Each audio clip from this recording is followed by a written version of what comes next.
ចេញជួបពិតជាមានសំណាងណាស់កាលពីដើមនាងរើបានឆៃឈានរិនពួកយើងនៅសោយថានាងងងទៀត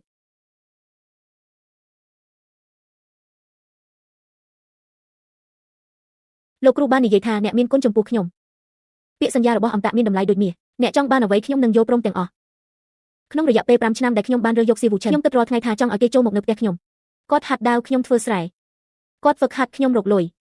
ខ្ញុំរងចាំដោយល្ងងថាថ្ងៃណាមួយអាចប៉ះពាល់ចិត្តគាត់បានប៉ុន្តែស៊ីវូឈិនមិនចូលចិត្តខ្ញុំទេក្នុងភ្នែករបស់គាត់មានតែប្អូនស្រីសិស្សរបស់គាត់ដែលឆ្លាតលោកគ្រូបងសិស្សអ្នកលេងសើចនឹង Legend Shoe ពិតជាសប្បាយណាស់ Legend Shoe អ្នកគ្មានទេពកោសល្យក្នុងការបណ្ដុះកំពូលខ្ជិះខ្ជាយការខិតខំប្រឹងប្រែងឥតប្រយោជន៍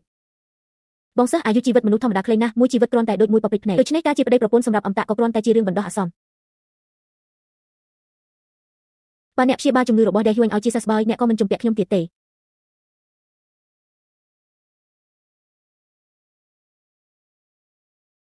បងសិស្សនិស័យពីអតីតរបស់អ្នកទាំងពីរបានផុតហើយពួកយើងឆាប់ត្រឡប់ទៅរាយការណ៍វិញ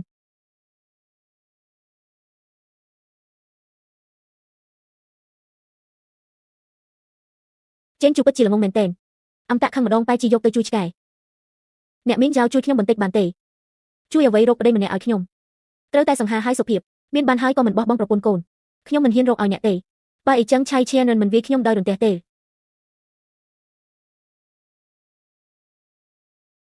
ស្ដាយណាស់ទាំងអីចឹងឲ្យឆៃវ៉ាចិនរកប្តីឲ្យខ្ញុំបាត់ទៅឡើយយ៉ាងឈីអ្នកនៅចង់បានប្តីទៀតទេមិនយកលុយផងមិនយកលុយអាចជាមនុស្សល្អអីទៅល្បីពេញភូមិជាច្រើនថាជាបរិសុទ្ធស្បែកស្អាតដៃក៏លើករបស់ធ្ងន់មិនបានស្មាក៏ទ្រាំមិនបានកាត់មកសម្រាប់ចូលផ្ទះខាងស្រីដៃក៏លើករបស់ធ្ងន់មិនបានស្មាក៏ទ្រាំមិនបានអាចជាមនុស្សល្អអីទៅយកមនុស្សខ្វះអ្វីកាន់តែចង់បានអ្វីនោះ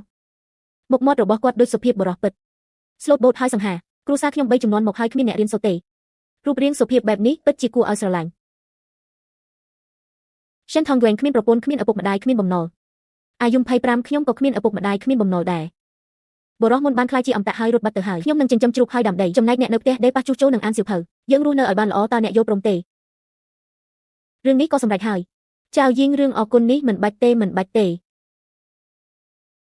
ចៅមេពោដែលធម្មតាស្រឡាញ់លុយបំផុតហេតុអ្វីថ្ងៃនេះមិនយកលុយទៅវិញ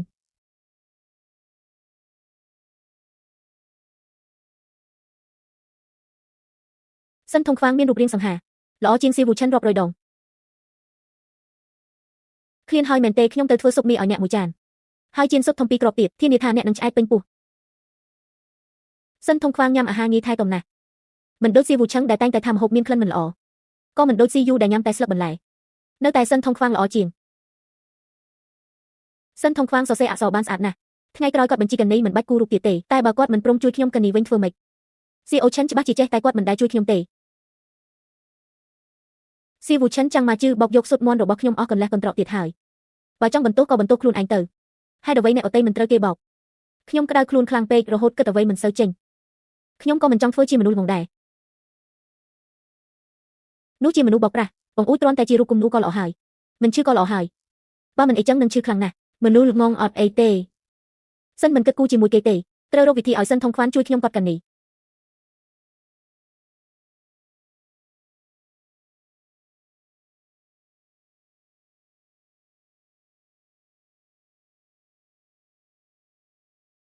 ក្លិនឈ្ងុយណាស់ហេតុអ្វីបានជាឈ្ងុយម្លេះរ៉េនឈីវលោកកំឡោះឆៃបានឡើងស្ថានសុខហើយអ្នកមិនឯកាទេអត់ទេខ្ញុំនៅមានដេហ៊ុញហើយមានមន់ទានឹងហងនៅក្រោយផ្ទះទៀតសប្បាយណាស់តែអ្នកវិញស្លៀកពាក់តិចបែបនេះត្រជាក់ទេ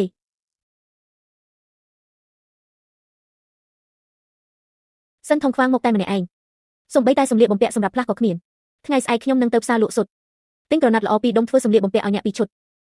ឥឡូវអាកាសធាតុត្រជាក់ហើយត្រូវមានអាវរងាមុនសិនមួយឈុតហើយត្រូវទិញក្រណាត់ក្រហមមួយដុំទៀតសម្រាប់ពេលយើងរៀបការសិនឈឺខ្ញុំឃ្លានហើយ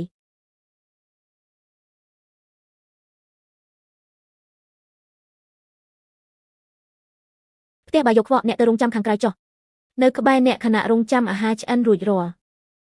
សំបីតែពេលញ៉ាំចូលទៅហើយក៏មិនធ្វើឲ្យពេញចិត្តដូចពេលនេះដែរ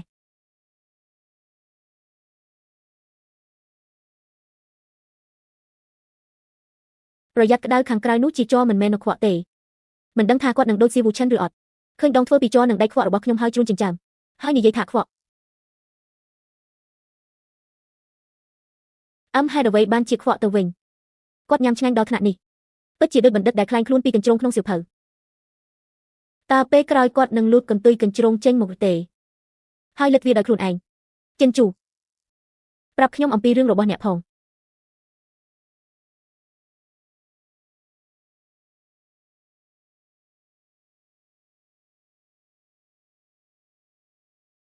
ចិនជូអ្នកភ្ញាក់ហើយ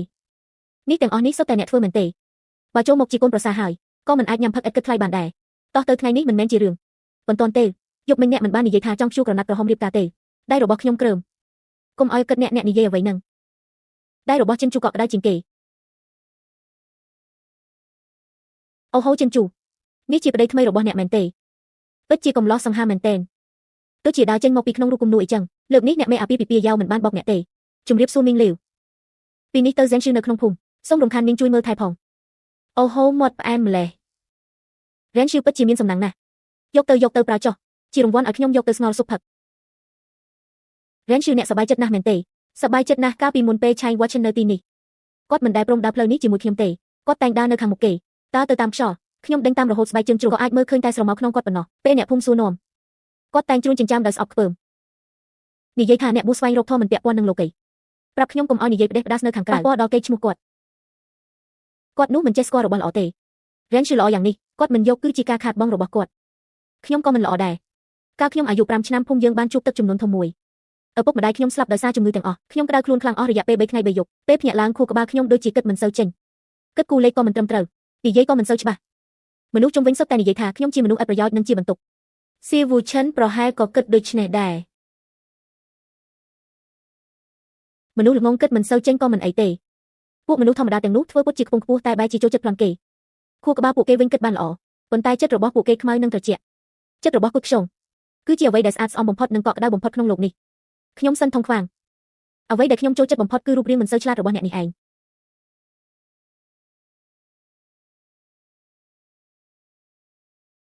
សិនថងខ្វាងយើងទៅមើលតូបលក់សម្លៀកបំពាក់នៅក្បែរនោះមើលក្រណាត់ក្រហមធម្មតានៅទីនោះតម្លៃត្រឹម30វិនក្នុងមួយក្បាច់អីចឹងមិនបានទេភរិយារបស់ខ្ញុំសិនថងខ្វាងពេលរៀបការត្រូវតែស្លៀកសម្លៀកបំពាក់ដែលល្អបំផុតលោកអតិថិជនចង់មើលអ្វីដែរនេះជាក្រណាត់សូត្រពណ៌ក្រហមចាស់ដែលទើបមកដល់សមបំផុតសម្រាប់ធ្វើឈុតរៀបការចូលចិត្តគុជខ្ញុំទេតាមរាងកាយប្រពន្ធខ្ញុំធ្វើរ៉ូបក្រហម2ឈុតត្រូវប្រើស្នាដៃប៉ាក់ដ៏ល្អបំផុតសិនថងខ្វាងឯងយកប្រាក់ច្រើនបែបនេះមកពីណាពិតមែនខ្ញុំចេះអក្សរយប់មិញខ្ញុំបានជួយហាងសៀវភៅក្នុងក្រុមចម្លងសៀវភៅបុរាណជាច្រើនក្បាលម្ចាស់ហាងជូនជារង្វាន់ខ្ញុំមិនត្រូវការរបស់ទាំងនេះទេចំណាយលុយហើយត្រូវតែប្រើគុជខ្យងស្អាតពីកំណើតគ្រាន់តែជាធម្មតាធ្វើការហត់នឿយពេករងចាំដល់ថ្ងៃដែលពួកយើងរៀបការខ្ញុំនឹងលាបចិញ្ចាំឲ្យអ្នកដោយដៃខ្ញុំផ្ទាល់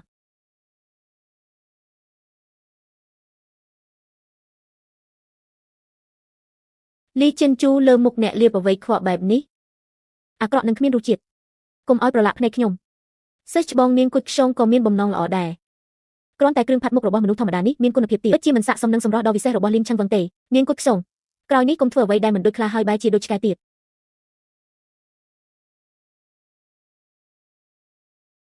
គុជខ្យងកំពុងគិតអ្វីនឹងគ្មានអ្វីទេគ្រាន់តែមានអារម្មណ៍ថាអ្នកល្អចំពោះខ្ញុំពេកហើយអ្នកមិនមែនក៏ដូចស៊ីវូឈិនដែរបើឡើងទៅឋានសុខហើយគាត់នឹងមិនត្រឡប់មកវិញទេមែនទេដ៏ស្ងប់ស្ងាត់នៅលើមេឃទាំង9នោះមានអ្វីល្អឲ្យទៅដល់ម្លេះពួកទេពតាត្រជាក់សោះនោះបួសរៀនរាប់រយរាប់ពាន់ឆ្នាំរហូតដល់បាត់បង់សំបីតែចិត្តនោះរ៉ែនឈឺខ្ញុំសន្យានឹងអ្នកខ្ញុំសែនថងយួនក្នុងគ្រប់ជាតិគ្រប់កំណើតនឹងធ្វើជាស្វាមីធម្មតារបស់អ្នកតែប៉ុណ្ណោះរ៉ែនឈឺពិតជាមានសំណាងណាស់រកបានបរិសង្ហាម្នាក់បែបនេះថែមទាំងចេះគោរពទំនៀមទម្លាប់ទៀតមើលអក្សរនេះមើលស្អាតជាងអក្សររបស់អ្នកប្រាជ្ញចាស់ក្នុងក្រុងទៅទៀតលោកពូលោកមីងដើមខែក្រោយថ្ងៃទី8សូមអញ្ជើញមកផឹកស្រាមគោលការជាមួយពួកយើងផងហា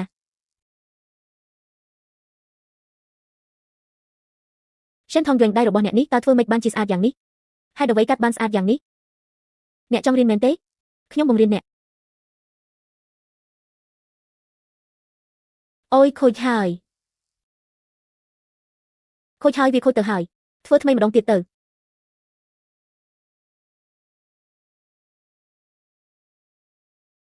គ្មានទេពកោសល្យខាងការរៀនទេសូម្បីតែចង់ខ្សែព្យួរក៏ធ្វើមិនបានល្អ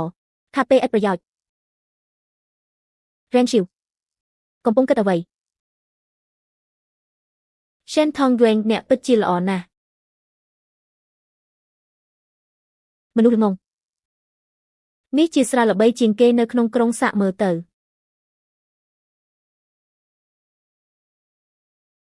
ឆ្ងាញ់ទេឆ្ងាញ់ណាស់គ្រាន់តែវិលមុខបន្តិច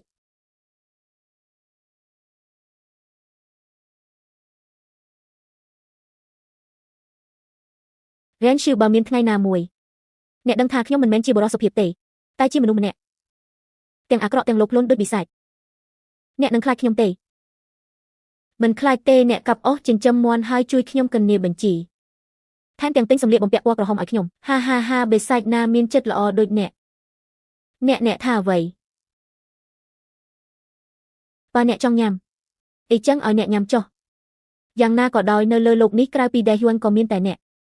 ដែលល្អចំពោះខ្ញុំបែបនេះអ្នកល្អចំពោះខ្ញុំក៏នឹងឲ្យអ្នកគ្រប់យ៉ាង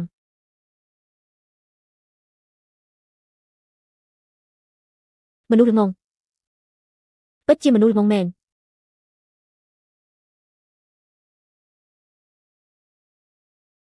អូយរ៉េនឈឺរបស់យើងថ្ងៃនេះស្អាតដូចទេពអប្សរមែនទែនកូនកំឡោះមកដល់ហើយ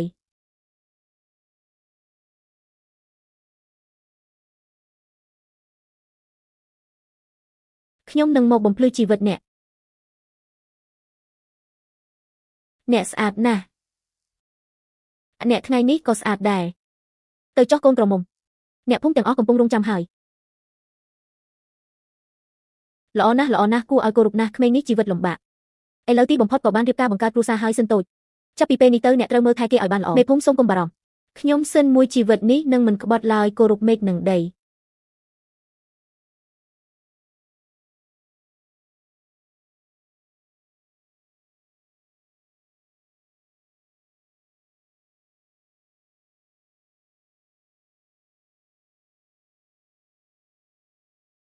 អ្នកពិតជាចង់រៀបការជាមួយបិសាចនេះមែនឬ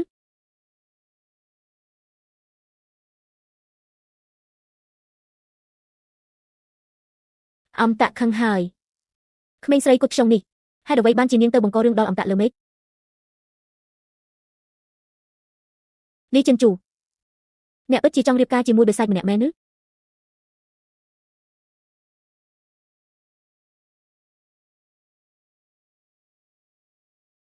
គត់ខ្សងកុំស្ដាប់គេនិយាយផ្ដេសផ្ដាស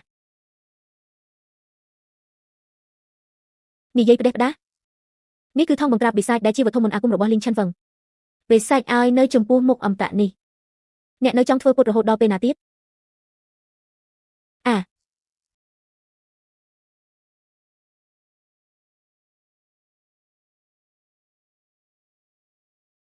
សិនថងខ្វាងគួយទេវៈបានមើលឃើញមុខពិតរបស់គេយ៉ាងច្បាស់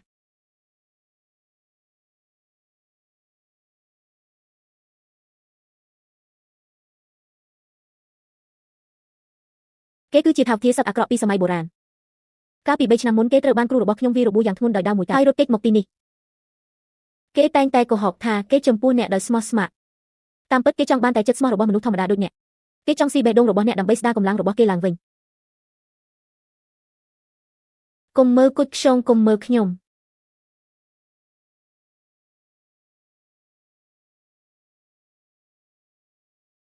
លីចិនជូអ្នកល្ងងនេះឥឡូវនេះមើលឃើញច្បាស់ហើយគេចង់ស៊ីបេះដូងរបស់អ្នកមុននេះគេយកចិត្តទុកដាក់នឹងអ្នកគ្រប់យ៉ាង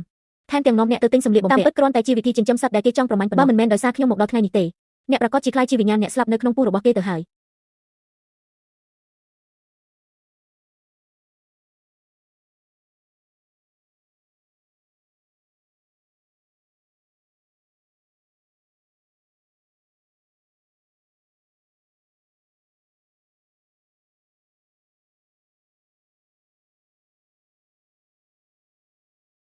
អីចឹងហើយអ្នកនិយាយអ្វីលីចិនជូអ្នកឈួតហើយឬចេញទៅថ្ងៃនេះខ្ញុំនឹងអនុវត្តយុទ្ធធម៌ជំនួសមេឃហើយកាត់ក្បាលសត្វអាក្រក់នេះខ្ញុំមិនចេញទេគេជាប្តីរបស់ខ្ញុំថ្ងៃនេះពួកយើងរៀបការយើងបានគោរពជូនពរឪពុកម្ដាយរួចហើយបើអ្នកចង់សម្លាប់គេសម្លាប់ខ្ញុំជាមុនសិនគេគឺជាសត្វព្រៃស៊ីមនុស្សអ្នកបោះបង់សម្បីតែជីវិតដើម្បីសត្វអសុរកាយម្នាក់នេះលីចិនជូអ្នកមិនចង់បានប្តីម្នាក់ឬត្រាប់ណាអ្នកសម្លាប់សត្វអសុរកាយនេះខ្ញុំអាចសុំការអនុញ្ញាតពីលោកគ្រូឲ្យចុះមកលោកីហើយរៀបការជាមួយអ្នកអស់មួយជីវិតអ្នកមានគុណជួយសង្គ្រោះជីវិតខ្ញុំនឹងបំពេញបំណងរបស់អ្នក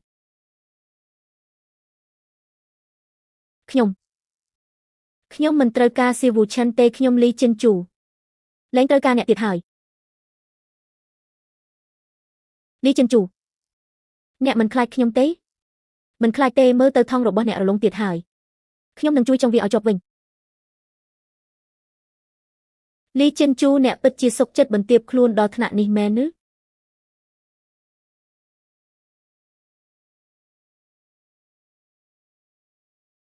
គេក៏ត្រូវបានមន្តអាគមបិសាចរបស់ខ្ញុំវាប្រហារដែរអំណាចបិសាចទាំងខ្លួនបានបាត់បង់អស់ឥឡូវនេះគេកុំថាឡើយមនុស្សធម្មតាសូម្បីតែបុរសធម្មតាម្នាក់ក៏អាចសម្លាប់គេបានយ៉ាងងាយលីវចិនជូឥឡូវនេះគេបាត់បង់ច្បាប់និងវិជាអមតៈហើយគ្រាន់តែជាមនុស្សពិការដែលសូម្បីតែខ្លួនឯងក៏ចិញ្ចឹមមិនរស់អ្នកលងស្រឡាញ់រូបភាពបំផន់ដែលគេបង្កើតឡើងឥឡូវរូបភាពបំផន់ទាំងនោះបានបែកបាក់អស់ហើយអ្នកនៅតែចង់រស់នៅជាមួយមនុស្សពិការម្នាក់នេះទៀតឬ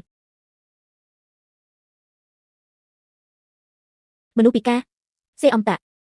នៅក្នុងក្រសែភ្នែករបស់ពួកអមតៈដែលខ្ពស់ទៅដាច់ដូចអ្នកមនុស្សធម្មតាដូចពួកយើងមិនមែនជាមនុស្សឥតប្រយោជន៍ជានិច្ចទេខ្ញុំមិនមានបំណងបែបនេះទេអ្នកមានន័យបែបនេះហើយពីមុនអ្នកមកស៊ីផឹកនៅផ្ទះខ្ញុំដោយមិនចំណាយអស់5ឆ្នាំខ្ញុំមើលថែអ្នកដូចជារបស់មានតម្លៃបំផុតតើអ្នកធ្លាប់ជួយខ្ញុំកាប់អស់មួយដុំទេតើអ្នកធ្លាប់ជួយខ្ញុំកត់បញ្ជីចំណូលចំណាយមួយដងទេក្នុងក្រសែភ្នែកខ្ញុំក្រៅពីមុខមាត់ស្អាតអ្នកសំបីតែមិនស្មើមនុស្សឥតប្រយោជន៍ម្នាក់ប៉ុន្តែកាលពីពេលនោះខ្ញុំក៏ល្ងងល្ងើមិនដឹងអីដែរខ្ញុំចង់រស់នៅជាមួយអ្នកគេជាបិសាចប៉ុន្តែគេជួយខ្ញុំបោះទីធ្លាជួយខ្ញុំចិញ្ចឹមមាន់ជួយបង្រៀនខ្ញុំអានអក្សរទោះបីបាត់បង់វិជ្ជាអមតៈក៏ដោយគេនៅមានដៃពីរនេះខ្ញុំក៏នៅមានដៃទាំងពីរដែរយើងដាំស្រែជាមួយគ្នាលក់ស៊ុតមាន់ជាមួយគ្នាយ៉ាងហោចណាស់ក៏អាចរស់បន្តបានដែរចិនជូទើបសំជាប្តីខ្ញុំ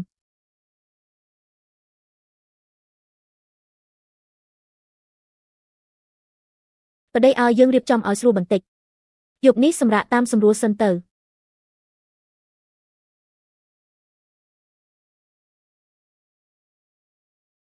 ្យខ្ញុំធ្វើទៅអ្នកសម្រាប់ចុះធ្វើបែបនោះបានយ៉ាងម៉េចទោះខ្ញុំបាត់បង់អំណាចវេទមន្តតែខ្ញុំនៅតែជាបុរសខ្ញុំបានសន្យាថានឹងចិញ្ចឹមអ្នកមិនអាចឲ្យអ្នកធ្វើការងារធ្ងន់បានទេ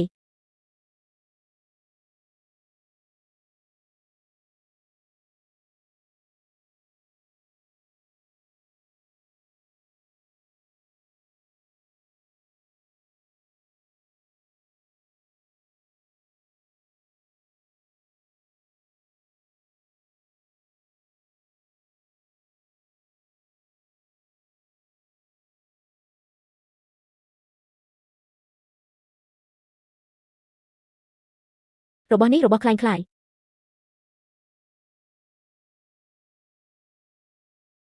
คล้ายคล้ายយ៉ែងមេសអ្នកមកធ្វើអ្វីហេកុំខឹងខ្លាំងពេកអីប៉ុន្មានថ្ងៃមុនពួកគ្រួសារអ្នកបានជន់ដីរបស់ខ្ញុំខូចអស់ការខាតបង់នេះត្រូវតែឲ្យស្រីមេផ្ទះដូចអ្នកសងសុទ្ធមន់មួយកន្ត្រកនេះចាត់ទុកថាសងបំណុលទៅកុហកឆៃវ៉ាចិនជន់ដីរបស់អ្នកហេតុអ្វីមកប្លន់សុទ្ធមន់របស់ខ្ញុំឈប់ដៃប្រពន្ធខ្ញុំចិត្តល្អសុទ្ធសាធខ្ញុំមិនចង់ឆ្លោះប្រកែកជាមួយមនុស្សបែបអ្នកទេបើលោកមិនចេះកិននីខ្ញុំក៏ចេះប្រើក្បាច់គុណបន្តិចដែរអាមុខស្អាតឯងកំពុងនិយាយជាមួយអ្នកណា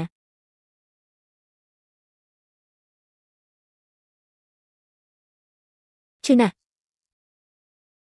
ផាសហាគ្មានអ្នកអមតៈការពារទៀតហើយគ្រាន់តែជាជនអសមត្ថភាពដែលមើលល្អតែសម្បកប៉ុណ្ណោះ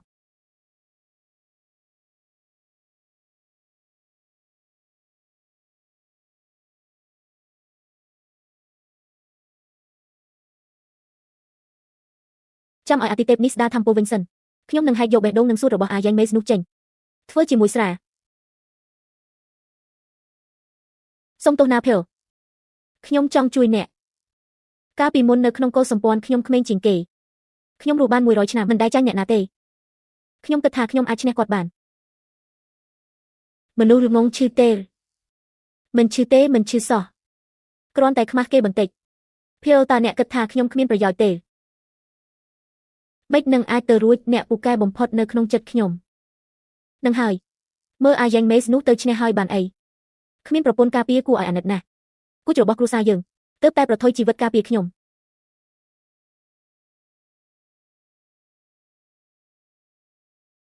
អូយឈឺគេហួងលេងមកទៅកុំខំកន្លែងដែលមានរបួសហាShen Thong Nguyenខ្ញុំដូចជាឈឺហើយហេតុអ្វីបេះដូងខ្ញុំលោតលឿនម្លេះខ្ញុំក៏ដូចជាត្រូវយ៉ែងមេសវីខូចដែរ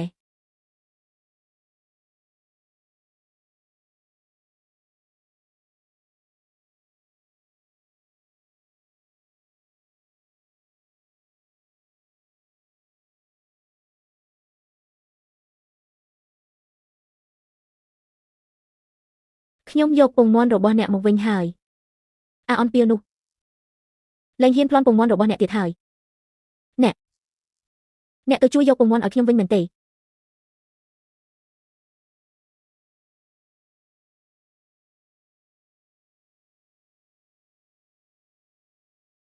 បើចង់បន្ទោសក៏បន្ទោសខ្លួនឯងថាល្ងងទៅអរគុណតែខ្ញុំលែងត្រូវការវាហើយអ្នកមិនមែនខ្វល់ពីពងមាន់ទាំងនេះណាស់ទេពីមុនគ្រាន់តែជ្រុះពងមាន់កន្លះកន្ត្រកអ្នកយំពេញមួយយប់ខ្ញុំពិតជាខ្វល់តែអ្វីដែលខ្ញុំខ្វល់មិនមែនពងមាន់ប៉ុន្មានកាក់នេះទេតែជាការមាននរណាម្នាក់ឈរក្បែរខ្ញុំការពារខ្ញុំមិនឲ្យគេធ្វើបាបខ្ញុំឥឡូវនេះខ្ញុំមានមនុស្សបែបនោះហើយដូច្នេះពងមាន់ទាំងនេះខ្ញុំមិនយកទេ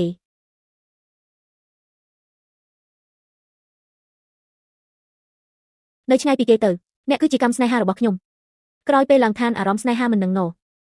លោកគ្រូថាព្រោះខ្ញុំជំពាក់កម្មផលជាមួយអ្នកខ្ញុំបានត្រឡប់មកពិភពមនុស្សវិញខ្ញុំឈរនៅភូមិតកូល័យអស់3ថ្ងៃមើលអ្នកសើចលេងជាមួយគេមើលអ្នកជួយគេលួចបន្លំពីអ្នកខ្ញុំបានយល់ដឹងពីស្នេហាដ៏បរិសុទ្ធឥឡូវនេះមេឃដឹងទៅហើយអនុញ្ញាតឲ្យខ្ញុំចុះមកបញ្ចប់គ្រោះកម្មនេះខ្ញុំចង់សងស្នេហានេះឲ្យអ្នកវិញយើងនឹងរស់នៅជាប្តីប្រពន្ធធម្មតារហូតដល់ចប់ជាតិនេះកាប់អស់ចិញ្ចឹមមាន់ទៅផ្សារជាមួយអ្នកការងារលំបាកធម្មតាទាំងនេះអ្វីដែល Shen Tongyuan ធ្វើបានខ្ញុំក៏ធ្វើបានហើយខ្ញុំល្អជាង Shen Tongyuan ទៀត Shen Tongyuan អាចត្រូវគេធ្វើបាបអាចត្រូវគេវាយតែខ្ញុំមានវិជ្ជាអាចការពារអ្នកឲ្យរស់ដោយគ្មានកង្វល់មួយជីវិតតើអ្នកគិតថារឿងរ៉ាវទាំងអស់ក្នុងលោកនេះអាចកិននេះច្បាស់លាស់ដោយកិននេះបានឬកាលពី5ឆ្នាំមុនអ្នកថាខ្ញុំល្ងងថាហេតុអ្វីបានជាខ្ញុំមិនបោកអ្នកអតីបែរជាបោកតែអ្នកម្នាក់ឯងប៉ុន្មានថ្ងៃនេះខ្ញុំតាមសិនថងខ្វាងរៀនកត់ត្រាបញ្ជីខ្ញុំក៏បានយល់ពីហេតុផលមួយលើលោកនេះបើមានអ្នកជាអមតៈក៏មានមនុស្សធម្មតាមានអ្នកខ្លះចង់ធ្វើជាមនុស្សឆ្លាតរស់នៅខ្ពង់ខ្ពស់ស្វែងរកផ្លូវក្លាយជាអមតៈដូច្នេះធម្មជាតិក៏ត្រូវមានអ្នកធ្វើជាមនុស្សល្ងងតស៊ូមៀលខ្លួនក្នុងដីភពត្រូវគិតគូរយ៉ាងលម្អិតដើម្បីកាក់មួយឬពីរខ្ញុំលីចិនជូជីវិតនេះខ្ញុំត្រូវតែជាមនុស្សល្ងងមិនអាចក្លាយជាអមតៈដែលគ្មានធូលីលោកីប៉ះពាល់បានទេសិនថងខ្វាងប្រព្រឹត្តល្អចំពោះខ្ញុំដូច្នេះខ្ញុំសុខចិត្តធ្វើជាមនុស្សល្ងងរបស់សិនថងខ្វាងខ្ញុំក៏សុខចិត្តឲ្យសិនថងខ្វាងបោកប្រាស់ខ្ញុំអស់មួយជីវិតព្រោះនៅពេលសិនថងខ្វាងបោកប្រាស់ខ្ញុំក្នុងភ្នែកគាត់មានភាពកក់ក្ដៅប៉ុន្តែនៅពេលអ្នកដឹងខ្លួនវិញក្នុងភ្នែកអ្នកមានតែភាពត្រជាក់និងចិត្តលួចបេះដូងប៉ុណ្ណោះពីដំបូងខ្ញុំមិនគួរនិយាយបែបនោះដាក់អ្នកទេថ្ងៃដែលអ្នកឡើងឋានសួគ៌អ្នកបានជួយព្យាបាលតាហួងឲ្យខ្ញុំជាសះស្បើយខ្ញុំបានជួយសង្គ្រោះជីវិតអ្នកបានសងខ្ញុំវិញដោយការគិតមួយលើកយើងគឺបានសងគ្នារួចតាំងពីយូរមកហើយគ្មានអ្នកណាជំពាក់អ្នកណាទៀតទេ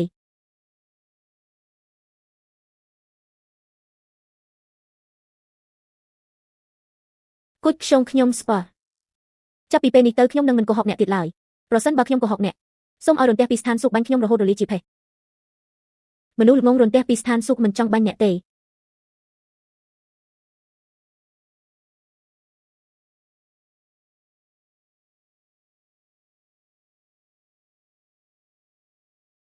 ថ្ងៃនេះមេភូមិ Zen Shi បានមករកខ្ញុំមេភូមិរកអ្នកធ្វើអ្វីមេភូមិនិយាយថាក្មេងក្នុងភូមិគ្មានសៀវភៅរៀនទេគាត់ចង់អញ្ជើញខ្ញុំទៅធ្វើជាគ្រូបង្រៀនក្នុងមួយខែឲ្យប្រាក់300កាក់នោះល្អណាស់ចាប់ពីពេលនេះទៅថងយងរបស់យើងនឹងក្លាយជាគ្រូបង្រៀនពិតប្រាកដហើយនោះជារឿងធម្មតាពេលចូលនីតិក្រដៅខ្ញុំនឹងបើកថ្នាក់នៅផ្ទះទំនេរមួយនោះត្រង់ច្រកចូលភូមិដល់ពេលនោះរាល់ថ្ងៃក្រោយចប់ថ្នាក់ខ្ញុំនឹងទៅវាលស្រែទទួលអ្នកត្រឡប់ផ្ទះ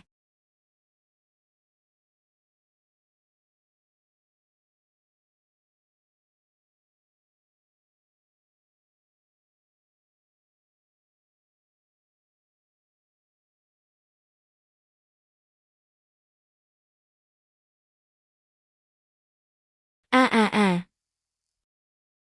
អាអាអា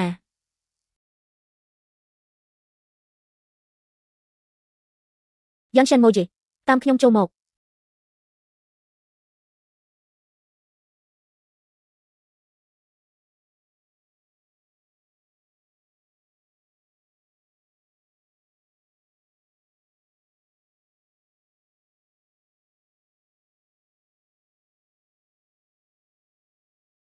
លោកគ្រូពេទ្យឆៃពិតជាអរគុណលោកខ្លាំងណាស់មែនហើយលោកគ្រូពេទ្យឆៃមុននេះពួកយើងយល់ច្រឡំចំពោះលោកនេះជាទឹកចិត្តបន្តិចបន្តួចរបស់ពួកយើងបងប្អូនអ្នកជិតខាងទាំងអស់គ្នាមិនបាច់អៀនទេលោកគ្រូត្រូវការឲ្យខ្ញុំតាំងចិត្តឲ្យមាំដើម្បីកម្ចាត់ភាពក្រអឺតក្រទមនិងអសុជីវធម៌ក្នុងខ្លួនឥឡូវនេះអាចជួយអ្នកទាំងអស់គ្នាបាននេះក៏ជាការប្រតិបត្តិធម៌របស់វត្តចិនដែរសត្វទន្សាយនិងបក្សីព្រាបរស់នៅលើកោះកណ្ដាលទន្លេនារីសុភាពស្រស់ស្អាតជាគូសម្រុំរបស់បុរសមានគុណធម៌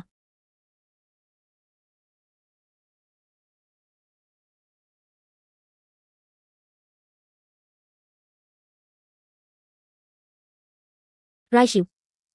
រឿងអាពាហ៍ពិពាហ៍របស់យើងគួរតែរៀបចំម្ដងទៀតហើយ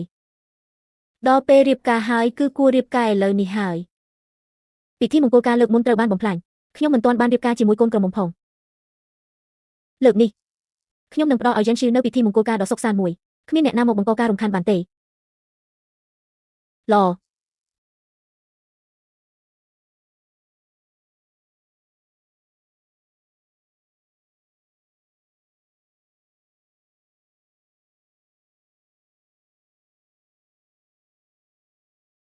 សិស្សច្បងហេតុអ្វីបានជាអ្នកធ្វើខ្លួនឯងឲ្យទៅជាសភាពបែបនេះអ្នកគឺជាអ្នកហាត់ដាវលេខ1របស់លេងឆាន់វិញយើងណាពូអសនេះត្រូវផឹក3ដងក្នុងមួយថ្ងៃទឹក3ចានបន្ថយមកត្រឹម1ចានផឹកអស់ហើយនឹងមិនមានបញ្ហាទេ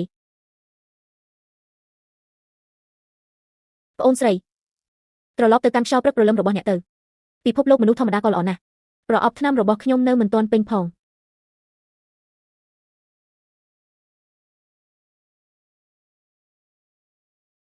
សិស្សច្បងអ្នកឈួតហើយឬមើលដៃទាំងពីររបស់អ្នកទៅពីមុនវាត្រូវបានប្រើសម្រាប់បញ្ជាដាវហោះសម្រាប់សត្រូវរហូតដល់ល្បីល្បាញទូទាំងស្ថានសួគ៌ឥឡូវនេះបែរជាយកមករៀបថ្នាំឲ្យមនុស្សធម្មតាល្ងងទាំងនេះលេបធូបមើលសម្លៀកបំពាក់ដែលអ្នកកំពុងពាក់ផងសូម្បីតែពីឈិនឆ្វេក៏ខ្ជិលប្រើទៀតនេះគឺជាការធ្លាក់ខ្លួនដោយស្ម័គ្រចិត្តច្បាស់សិស្សប្អូនដីនៅក្នុងទីក្រុងមិនមែនជារបស់ដែរពីមុនខ្ញុំតែងគិតថាវាស្មុគស្មាញនឹងខ្វក់ឥឡូវខ្ញុំបានរស់នៅក្នុងផ្ទះស្មៅនេះអស់កន្លះឆ្នាំទើបយល់ថាការឃ្លាននិងការឈឺទើបជាមាគ៌ារបស់ខ្ញុំដែលពិតប្រាកដបំផុតក្នុងលោកនេះពីមុនខ្ញុំវឹកហាត់នៅលើស្ថានសួគ៌វឹកហាត់រហូតដល់មិនដាក់អ្នកណាក្នុងភ្នែកឥឡូវខ្ញុំចង់វឹកហាត់មាគ៌ានេះនៅក្នុងដីភពអីលោកគ្រូប្រាប់ថាអ្នកបានជួបគ្រូស្នេហ៍ហើយឲ្យអ្នកចុះមកបញ្ចប់កម្មផលនេះតែមិនបានឲ្យអ្នកធ្វើខ្លួនឯងរហូតក្លាយជាគ្រូពេទ្យភូមិទេ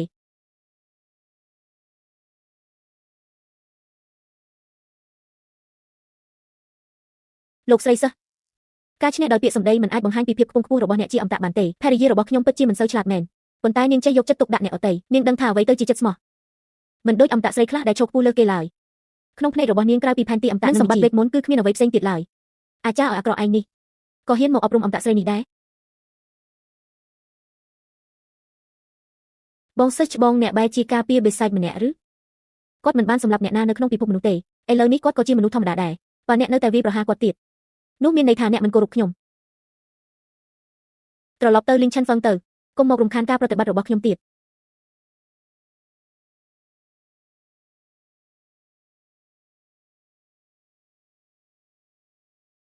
មនុស្សល្ងងសំបីតែខួរក្បាលក៏ខូចទៀត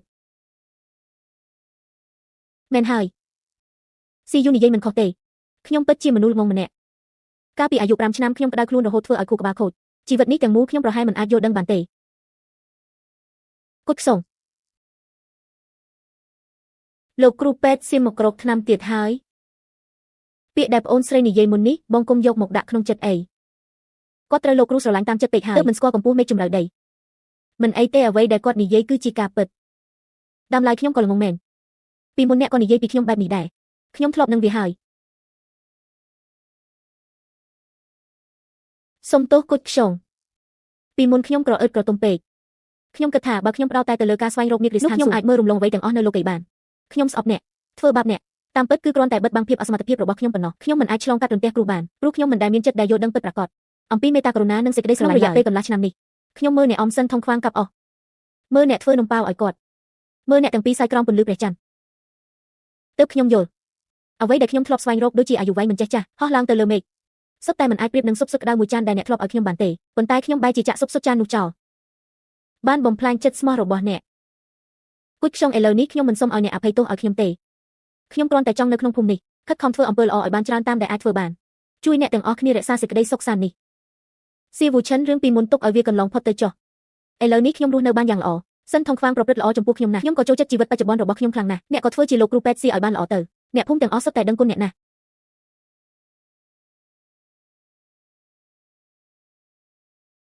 គុជខ្យងប្តីរបស់អ្នកពិតជាល្អណាស់ក្រណាត់សូត្រពណ៌ក្រហមនោះថ្លៃជាងគេនៅក្នុងក្រុងវាទន់រលោងណាស់ពេលប៉ះសំបីតែស្ករគ្រាប់មង្គលការក៏មានគ្រាប់ស្រដែរ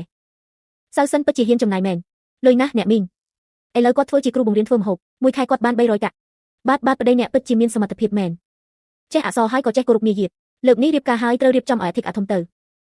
មេភូមិបាននិយាយថាពិធីជប់លៀងមង្គលការលើកនេះនឹងរៀបចំនៅដីទំនេរខាងចុងភូមិឲ្យអ្នកភូមិទាំងអស់មកចូលរួមទទួលយកសំណាងល្អផងនោះត្រូវចំណាយប្រាក់មិនតិចទេក្មេងល្ងងមួយជីវិតនេះរៀបការតែម្ដងប៉ុណ្ណោះចំណាយប្រាក់បន្តិចមិនអីទេ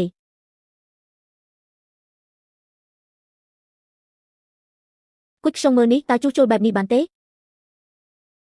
បានស្អាតណាស់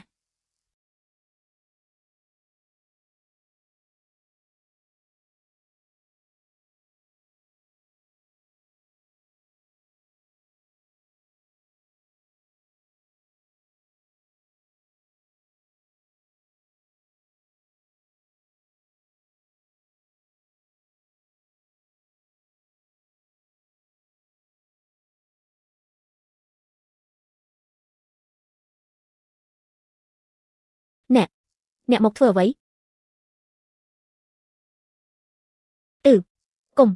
កុំយល់ច្រឡំគុជខ្យងលោកសិនខ្ញុំមកប្រគល់អំណោយកន្ត្រកពងមាន់នេះជូនអ្នករាល់គ្នាសម្រាប់រៀបចំពិធីជប់លៀងចាំងម៉ាជឿតើអ្នកកំពុងគិតល្បិចអ្វី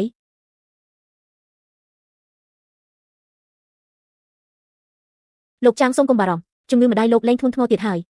ខ្ញុំជួយសង្គ្រោះម្ដាយអ្នកព្រោះគុជខ្យងធ្លាប់នៅផ្សារជួយសង្គ្រោះអ្នកសុំទានម្នាក់បុណ្យផលក្នុងលោកនេះតែងតែវិលត្រឡប់មកវិញកាលពីប៉ុន្មានថ្ងៃមុនម្ដាយចាស់របស់ខ្ញុំបានធ្លាក់ខ្លួនជាធ្ងន់គ្រូពេទ្យទាំងអស់ក្នុងក្រុងសុទ្ធតែនិយាយថាគ្មានសង្ឃឹមទេ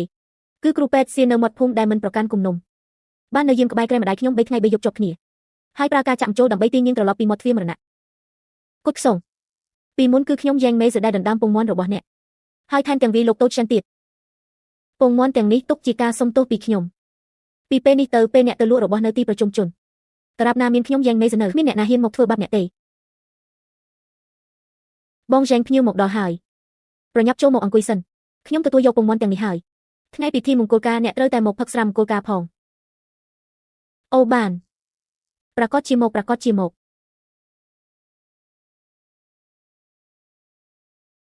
គុជរបស់គ្រួសារខ្ញុំពិតជាមនុស្សចិត្តបុណ្យមែនសូម្បីតែជនកំណាច់ដូចយ៉ាងមេសក៏ត្រូវអ្នកបំផ្លាញចិត្តបានដែរ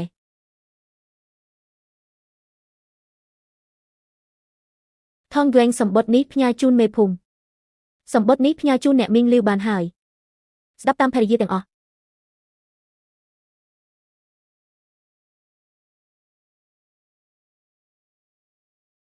ថងហ្វេងសម្បត្តិចុងក្រោយនេះ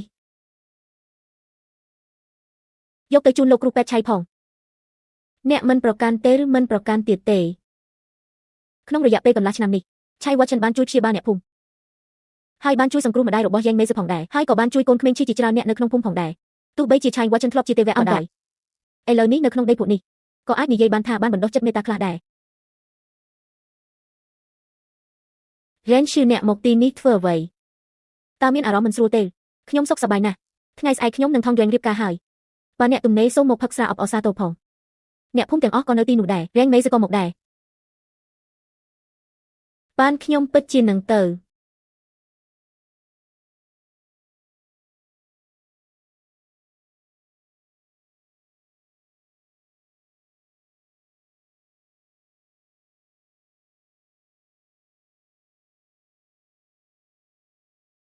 ភ្ញាក់ហើយឬហេតុអ្វីក្រោកពីព្រលឹមម្លេះមីងលាវនិងអ្នកផ្សេងទៀតមកបន្តិចទៀតទេមានរឿងនៅក្នុងចិត្តទើបដេកមិនលក់រ៉េនឈឺល្ងងឲ្យបន្ទាប់ពីថ្ងៃនេះអ្នកនឹងខ្លាចជាភរិយាស្របស្បាប់របស់ខ្ញុំឆានថងយងហើយកុំខ្លាចអ្វីមានខ្ញុំនៅទីនេះហាអូយរ៉េនឈឺថ្ងៃនេះមិនអាចឲ្យអ្នកធ្វើតាមចិត្តហើយបង្ករឿងទៀតបានទេប្រញាប់ចូលបន្ទប់ទៅអង្គុយឲ្យស្រួលហា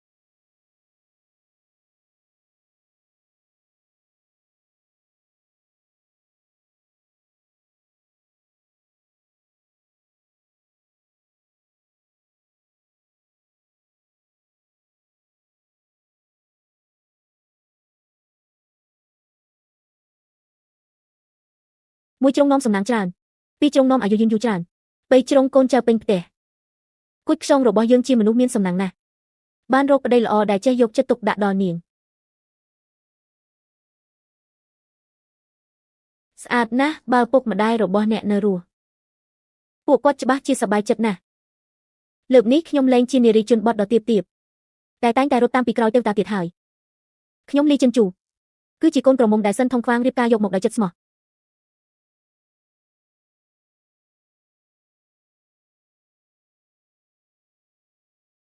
កូនក្រមុំមកដល់ហើយអបអសាទរគុជខ្យងចាប់ពីថ្ងៃនេះទៅលោកសិនត្រូវមើលថែគុជខ្យងឲ្យល្អណាស់អ្នកទាំងអស់គ្នាកុំបារម្ភ ធំខ្វាងមិនធ្វើឲ្យគុយខ្យងខកចិត្តជាដាច់ខាតនោះហើយបើហ៊ានធ្វើបាបគុយខ្យងបុរសចាស់ក្មេងក្នុងភូមិគ្រួសារលីរបស់យើងមិនព្រមទេហាហាហាហាហាហាហាបងចាងមកអង្គុយខាងក្នុងលឿននៅមានកន្លែងទំនេរបងចាងចូលទៅអង្គុយចុះអូខាងល្អគុយខ្យងលោកសិនជាប្តីអបអសាទរមាន់ពីក្បាលនេះខ្ញុំចិញ្ចឹមដោយខ្លួនឯងយកមកបន្ថែមម្ហូបសម្រាប់ពិធីរៀបការរបស់អ្នកទាំងពីរហាហា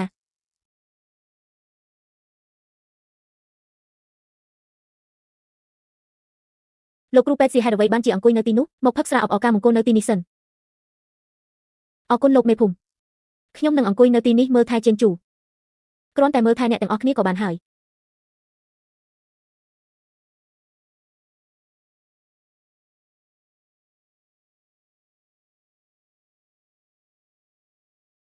ទៅមនុស្សសុំទានមកពីណាថ្ងៃនេះមានពិធីមង្គលការកុំមកបំផ្លាញបរិយាកាសល្អហាហាថ្លៃអបអរសាទរ8វិនអ្នកសុំទានចាស់សូមជូនពរកញ្ញាជេនជូក្នុងថ្ងៃអាពាហ៍ពិពាហ៍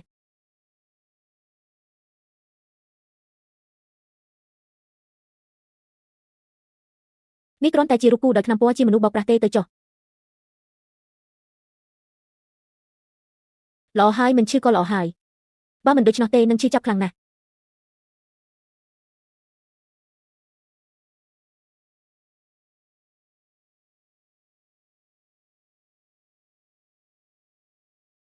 ក្មេងស្រីល្ងងឲ្យធ្វើល្អបានផលល្អពីនេះទៅរស់នៅឲ្យបានល្អរស់នៅឲ្យមានសុខមង្គលទើបដឹងថាកាលពី3ឆ្នាំមុនលោកបានណែនាំរឿងហេតុនៃនិស្ស័យឲ្យខ្ញុំរួចហើយខ្ញុំក្រអឺតក្រទុំនឹងល្ងងខ្លៅពេកទើបខកខានអ្នកហើយក៏ខកខានចិត្តស្មោះរបស់ជេនជូដែរ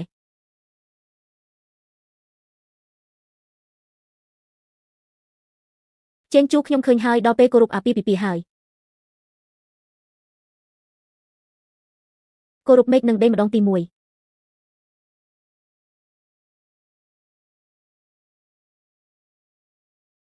គោរពឪពុកម្ដាយម្ដងទី2ជេនជូបានកសាងគ្រួសារហើយឪពុកម្ដាយរបស់គាត់នៅឋានក្រោមក៏អាចបិទភ្នែកចិត្តបានដែរប្តីប្រពន្ធគោរពគ្នាទៅវិញទៅមក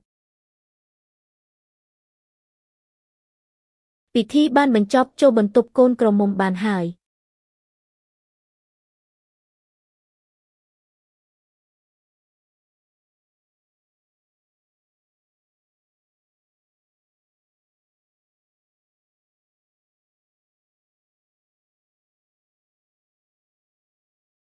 ជេនជូសូមឲ្យអ្នកមានសុខមង្គល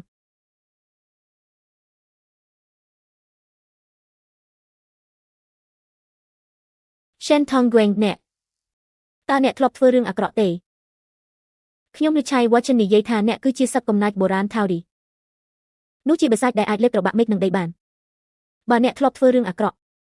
បើថ្ងៃណាមួយពួកអមតាក់មកចាប់អ្នកម្ដងទៀតតើធ្វើដូចម្ដេចខ្ញុំមិនបានធ្វើរឿងអាក្រក់ទេជិនជូអ្នកត្រូវជឿខ្ញុំ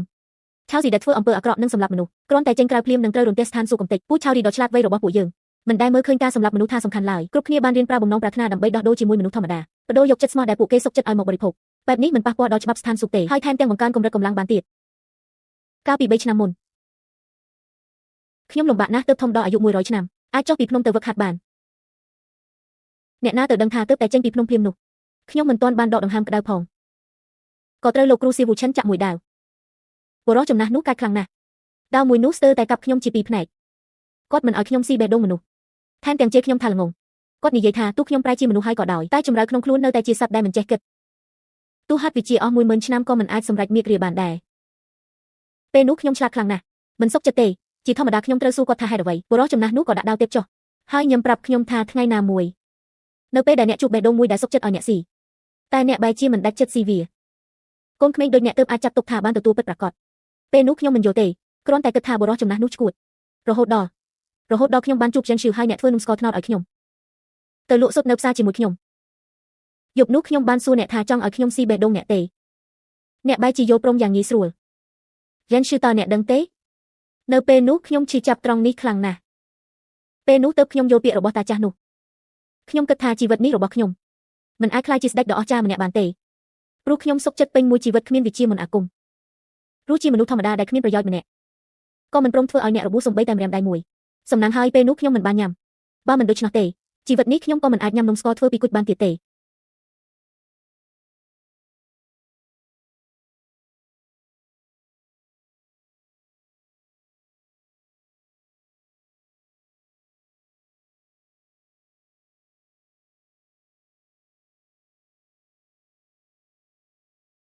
ព្រឹកព្រលឹមបែបនេះកំពុងធ្វើអ្វីនឹង Ren ឈឺអ្នកភ្ញាក់ហើយឬខ្ញុំគិតថាថ្ងៃនេះជាថ្ងៃដំបូងដែលយើងរៀបការខ្ញុំចង់ធ្វើនំស្ករជាមួយអ្នកប៉ុន្តែភ្លើងនេះមិនព្រមឆេះសោះអុសស្ងួតត្រូវដាក់ឲ្យមានចន្លោះអុសសាំត្រូវដាក់នៅខាងក្រោមបំផុតហើយប្រើអុសឆេះសម្រាប់បញ្ឆេះបន្តិចម្ដង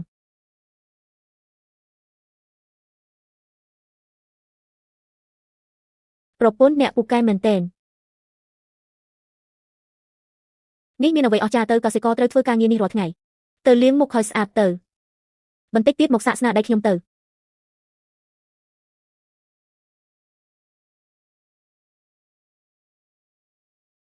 Ren ឈីវភ្លាមនោះខ្ញុំមានអារម្មណ៍ថាធ្វើជាមនុស្សធម្មតារាល់ថ្ងៃមាននំស្ករញ៉ាំហើយមានប្រពន្ធនៅក្បែរល្អណាស់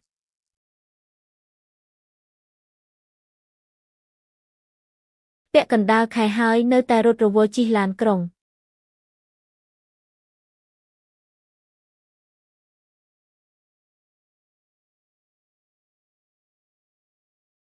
ប្រពន្ធអ្នកមកទីនេះធ្វើអ្វីថ្ងៃក្តៅខ្លាំងបែបនេះកុំឲ្យថ្ងៃដឹកខូចស្បែកខ្ញុំយកបាយមកឲ្យអ្នកថ្ងៃនេះខ្ញុំចំហុយនំប៉័ងម្សៅខាងក្នុងដាក់ខ្លាញ់ជ្រូកដែលអ្នកចូលចិត្តក្រអូបណាស់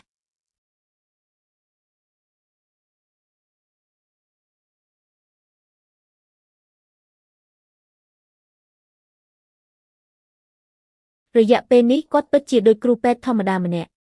ដើមឡើយគាត់ជាមនុស្សអស្ចារ្យម្នាក់ឥឡូវនេះបានផ្ដាច់វាសនាអមតៈហើយចូលមកក្នុងលោកីផ្ទុយទៅវិញបានទទួលរសជាតិជាមនុស្សកាន់តែច្រើនចំណងក្នុងចិត្តរបស់គាត់នៅក្នុងដីស្រែនេះទីបំផុតនឹងអាចដោះស្រាយបានមិនបាច់ខ្វល់ពីអ្នកអតីតទេអ្នកញ៉ាំឲ្យបានលឿនមិនថាទេវតានៅលើមេឃកំពុងបួសផ្លូវអ្វីទេផ្លូវរបស់ខ្ញុំបានធ្លាក់នៅក្នុងតែសាមិញក្តៅវណ្ហមួយចាននេះរួចហើយប៉ុន្តែមនុស្សម្នាក់នេះដែលសុខចិត្តធ្វើការដើម្បីខ្ញុំប្តីធម្មតារបស់បងស្រីខ្ញុំ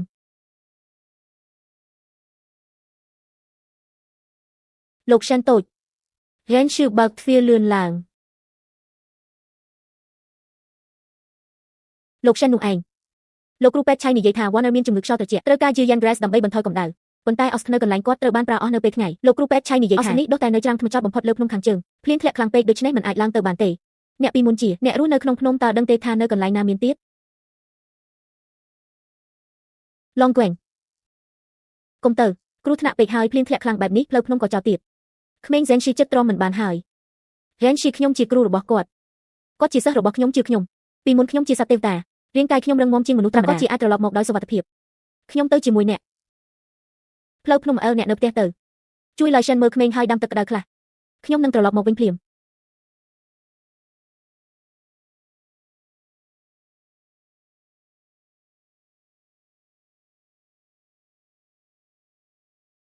បើចង់ទៅយកកាំបិត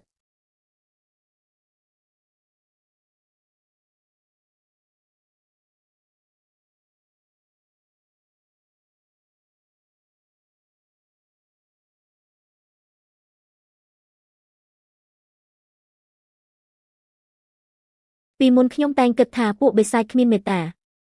មនុស្សធម្មតាគិតតែប្រយោជន៍ខ្លួនយប់នេះខ្ញុំចាញ់ហើយ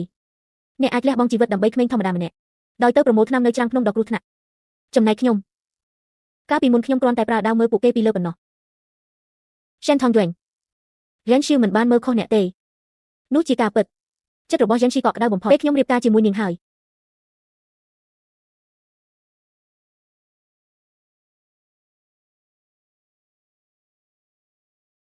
ខ្ញុំមិនអាចធ្វើឲ្យនាងអាម៉ាស់មុខបានទេអូ Ren Xiu លោក Shen តូចមកហើយ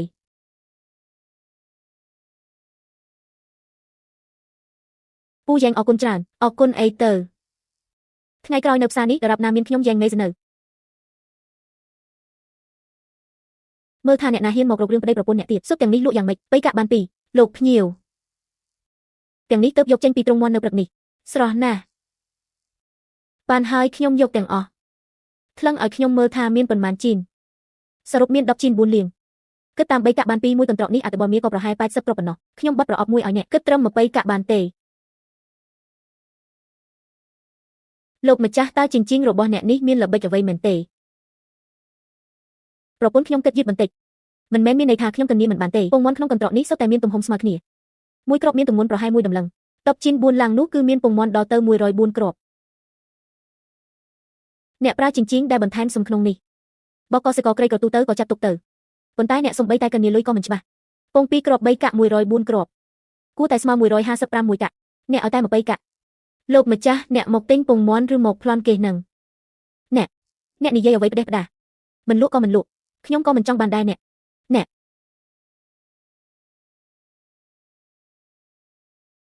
មៀតធាត់សំបីតែលោកតូច Chen ដល់ទៅឈ្មោះក្នុងភូមិឡៃក៏អ្នកហ៊ានបោកដែរទុកចិញ្ចិញចុះថ្ងៃនេះបើអ្នកមិនសង155មួយកាក់នេះទេថ្ងៃនេះខ្ញុំនឹងបង្រៀនអ្នកថាតើច្បាប់របស់អ្នកស្រុកតាមផ្សារគឺជាអ្វីហាលោកសិនតូចពិតជាពូកែមែនកញ្ញាបានអស្ចារ្យណាស់អ្នកណាថាខ្ញុំគ្មានអំណាចប្តីរបស់ខ្ញុំគ្រាន់តែជាមនុស្សធម្មតាប៉ុណ្ណោះប្តីរបស់ខ្ញុំរក្សាចិត្តស្មោះបានហើយកញ្ញាយុទ្ធធរបានច្បាស់ទោះបីខ្លាចជាមនុស្សធម្មតាក៏ដោយក៏នៅតែជាប្តីដែលឆ្លាតនិងអស្ចារ្យបំផុតក្នុងលោក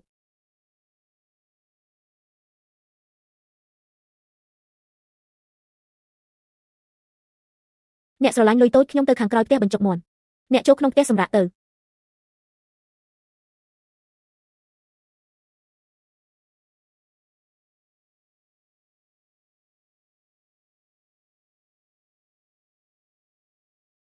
សិនជូកំពុងមើលអ្វីហ្នឹង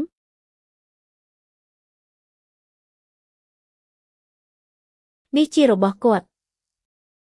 មិនមែនរបស់គាត់ទេខ្ញុំធ្លាប់ល្ងងហើយធ្វើវាដោយខ្លួនឯងខ្ញុំភ្លេចទៅហើយថានៅតែដាក់វានៅទីនេះហឹមមើលទៅហើយមិនស្រួលភ្នែកសោះស្នាដៃនេះអន់ជាងអក្សរសុភមង្គលដែលខ្ញុំកាត់ឆ្ងាយណាស់បាទស្នាដៃរបស់ប្តីល្អបំផុតក្នុងលោករឿងចាស់ជាមួយតុងខ្វាងបានរលាយបាត់អស់ជាមួយភ្លើងនោះតាំងពីយូរមកហើយឥឡូវនេះក្នុងចិត្តខ្ញុំមានតែអ្នកប៉ុណ្ណោះ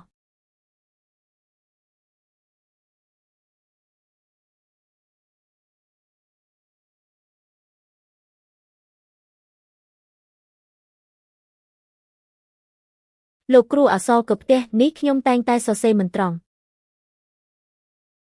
កុំប្រញាប់ផ្នែកខាងក្រោមនៃអសរក៏ផ្ទះត្រូវឈរឲ្យមាំដូចក្នុងផ្ទះស្បូវដែលយើងរស់នៅពន្លឺឈរយ៉ាងរឹងមាំខ្យល់ភ្លៀងក៏មិនអាចចូលមកបានអ្នកធ្វើបន្តិចម្ដងទៅលោកគ្រូនឹងនៅជាមួយអ្នក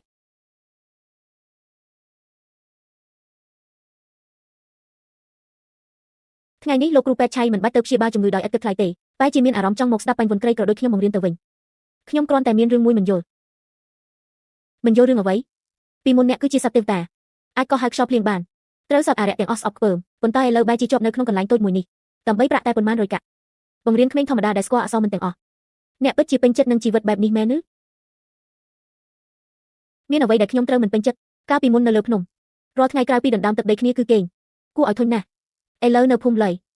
ពេលថ្ងៃមានក្មេងហៅខ្ញុំថាលោកគ្រូពេលយប់ត្រឡប់ផ្ទះមានកន្លែងដេកកក់ក្ដៅហើយមាននំស្ករក្ដៅដែលចិនជួយធ្វើឲ្យខ្ញុំឆៃវ៉ាត់ចិនអ្នកកំពុងតាមមេគ្រាឋានស៊ូកដកខ្ពង់ខ្ពស់ប៉ុន្តែឥឡូវនេះខ្ញុំកំពុងស្វែងរកភាពស្ងប់សុខក្នុងជីវិតលោកីនេះអ្នកគិតថាមនុស្សធម្មតាល្ងងខ្លៅប៉ុន្តែនៅក្នុងភ្នែកខ្ញុំអក្សរដែលមនុស្សទាំងនេះសរសេរយ៉ាងរអាក់រអួលរាល់តួអក្សរនីមួយសុទ្ធតែគួរឲ្យចាប់អារម្មណ៍ជាងពួកអមតាក់ដ៏ត្រជាក់សោះម្យ៉ាងទៀតគុជខ្យងក៏អាណិតខ្ញុំដែររាល់ថ្ងៃបើខ្ញុំសរសេរអក្សរខុសតិចទៅគេក៏អាចញឹមបានមួយដងបន្ថែមដើម្បីស្នាមញឹមរបស់គេកុំថាឡើយការបង្រៀនសៀវភៅទោះឲ្យខ្ញុំទៅរមៀលខ្លួន3ជុំក្នុងភពខ្ញុំក៏ពេញចិត្តធ្វើដោយស្ម័គ្រចិត្តដូច្នេះហើយអ្វីដែលខ្ញុំនិងគេខ្វះខាតមិនមែនជាច្បាប់និងការប្រតិបត្តិវិជ្ជាទេប៉ុន្តែគឺបេះដូងមួយដែលសុខចិត្តទម្លាក់ខ្លួនចូលក្នុងធូលីដើម្បីគុជខ្យងប៉ុន្តែអាចរីកជាផ្កាឡើងវិញនៅក្នុងធូលីនោះ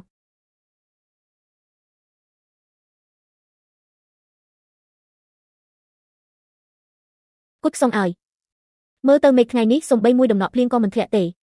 មន់ប៉ុន្មានក្បាលនៅក្រោយផ្ទះចិត្តគ្មានទឹកផឹកហើយបារាំងស្ងួតបន្តទៀតតើយើងនឹងធ្វើដូចម្ដេចទៅគុជខ្សងឆ្នាំនេះប្រហែលជាមានគ្រោះរាំងស្ងួតធំមួយមិនមែនត្រឹមតែខ្វះទឹកទេអាកាសធាតុស្ងួតខ្លាំងសត្វកណ្ដូបនិងដង្កូវនៅតាមភ្នំប្រហែលជានឹងចេញមកបង្កបញ្ហាហើយតើយើងគួរធ្វើដូចម្ដេចទៅបើដំណាំនៅក្នុងស្រែខូចអស់អ្នករាល់គ្នានឹងគ្មានអាហារគ្រប់គ្រាន់ពេញមួយឆ្នាំកុំភ័យអ្នកនៅមានខ្ញុំទោះខ្ញុំលែងមានអំណាចវេទមន្តប៉ុន្តែកាលពីមុននៅលើភ្នំខ្ញុំដឹងច្បាស់ថាសត្វពស់សត្វល្អិតនិងសត្វកណ្ដូបខ្លាចអ្វីថ្ងៃស្អែកខ្ញុំនឹងនាំបរិសុទ្ធខ្លាំងក្នុងភូមិទៅជីកប្រឡាយការពារភ្លើងបន្ទាប់មកយកស្លឹកថ្នាំជក់ស្ងួតនិងផេះឈើមកស្ងោរជាទឹកហើយប្រោះវានៅលើវាលស្រូវសាលីតារាប់ណាយើងការពារពីសត្វល្អិតបានយ៉ាងហោចណាស់ក៏អាចរក្សាទិន្នផលបានខ្លះបងយ៉ែងជីកប្រឡាយការពារភ្លើងឲ្យជ្រៅកន្លះហ៊ុនបងប្អូនគ្រួសារលាវយកទឹកថ្នាំដែលស្ងោររួចប្រោះដោយប្រុងប្រយ័ត្នតាមគែមវាលស្រូវសាលីកុំទុកចន្លោះសំបីតែបន្តិចបានហើយលោកអ្នករាល់គ្នាខំប្រឹងបន្តិចទៀតស្ដាប់តាមលោកសិនអ្នករាល់គ្នាធ្វើការហត់ហើយមកផឹកមួយចានទៅអាកាសធាតុស្ងួតហើយវត្ថុគ្រប់យ៉ាងក៏ធ្វើឲ្យក្តៅក្នុងស្វ័យនឹងកុំឲ្យឈឺខ្លួនទៅលោកគ្រូពេទ្យឆៃអរគុណលោកខ្លាំងណាស់បើគ្មានតែរុក្ខជាតិត្រជាក់នេះទេចាស់ម្នាក់នេះថ្ងៃនេះប្រហែលជាដួលសន្លប់នៅក្នុងស្រែហើយ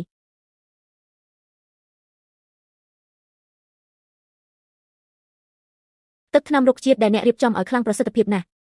តែត្រជាក់ដែលអ្នកស្ងោក៏មិនអន់ដែរខ្ញុំទៅហើយគួចខ្ញុំនៅផ្ទះរងចាំខ្ញុំត្រឡប់ទៅញ៉ាំនំស្ករហើយលោកគ្រូពេទ្យសៀបើយឺតទៅនឹងអត់ចំណែកឲ្យអ្នកហើយ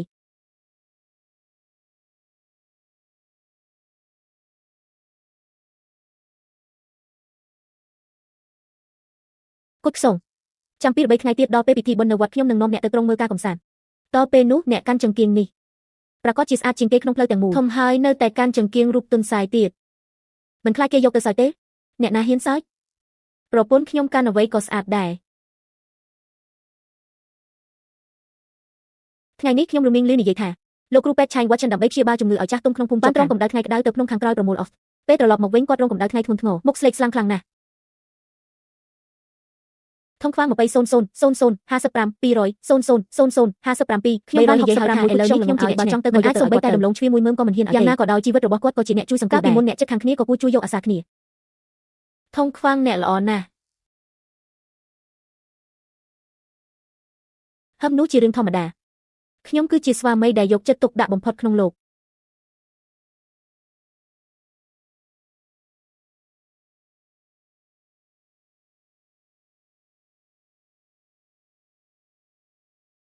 អ្នកណា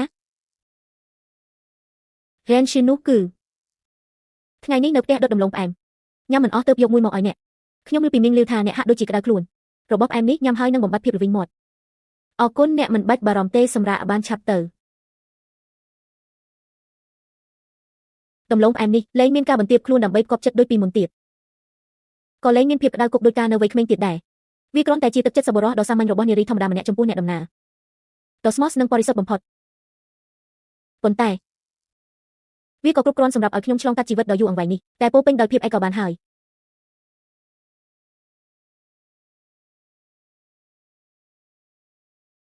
កែហួងមានរឿងអី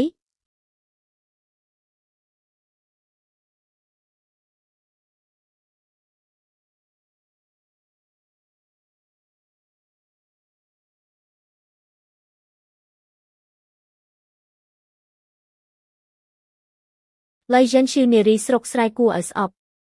ដោយការរំពឹងទុកអ្នកនៅតែបង្ករឿងនៅទីនេះអ្នកហេតុអ្វីបានជាមកទៀតហេតុអ្វីខ្ញុំមកទីនេះដើម្បីនាំសិស្សច្បងរបស់ខ្ញុំត្រឡប់ទៅវិញសិស្សច្បងរបស់ខ្ញុំគឺលេងឆាន់វិញជាទេពកោសល្យឆ្នាំបំផុតក្នុងរយៈពេល100ឆ្នាំនេះគាត់គួរតែស្ថិតនៅលើឋានសួគ៌ទទួលការគោរពបូជាពីពួកទេវតាទាំងឡាយប៉ុន្តែឥឡូវនេះគាត់បែរជាដើម្បីអ្នកមនុស្សល្ងងដែលសំបីតែខួរក្បាលក៏ខូចមកធ្វើជាគ្រូពេទ្យថោកទាបនៅក្នុងដីភពលីចិនជូអ្នកគឺជាស្នាមប្រឡាក់លើផ្លូវបួសរបស់បងគ្រាន់តែសម្រាប់អ្នករឿងរ៉ាវរបស់បងនឹងត្រូវបញ្ចប់ដោយខ្លួនឯងហើយគាត់ក៏អាចត្រឡប់ទៅរកលីងឆាន់ហ្វឹងបានដែរក្មេងកម្មករ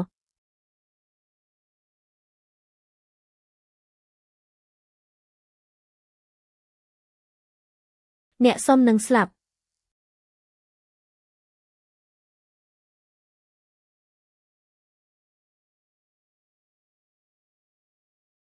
បង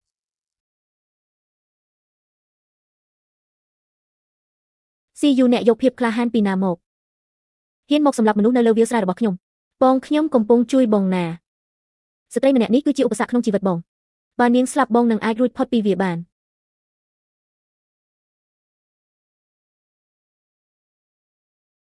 រឿងរ៉ាវរបស់ខ្ញុំគឺភាពក្រអឺតក្រទមនឹងការរឹងរូសរបស់ខ្ញុំលើផ្លូវបួសវាមិនពាក់ព័ន្ធនឹងគុជខ្យងឡើយកាលពីមុនខ្ញុំបរាជ័យក្នុងការឡើងស៊ូហើយធ្លាក់ចុះមកលោកីគឺគុជខ្យងដែលបានប្រាក់អង្គបន្តិចនឹងបងមួយចានដើម្បីជួយទ្រទ្រង់ជីវិតដែលនៅសល់របស់ខ្ញុំតែអ្នកវិញអះអាងថាខ្លួនជាសិស្សនៃសាលាធម៌ដ៏ល្បីប៉ុន្តែបានចុះទៅពិភពមនុស្សសម្រាប់មនុស្សស្លូតត្រង់ស៊ីយូបើថ្ងៃនេះអ្នកមិនចេញទៅទៀតថ្ងៃនេះខ្ញុំនឹងនាំលោកគ្រូមកសម្អាតទ្វារសាលាដកយកវត្ថុទេពរបស់អ្នកបំផ្លាញការបណ្ដុះវិជ្ជារបស់អ្នកបងសិស្ស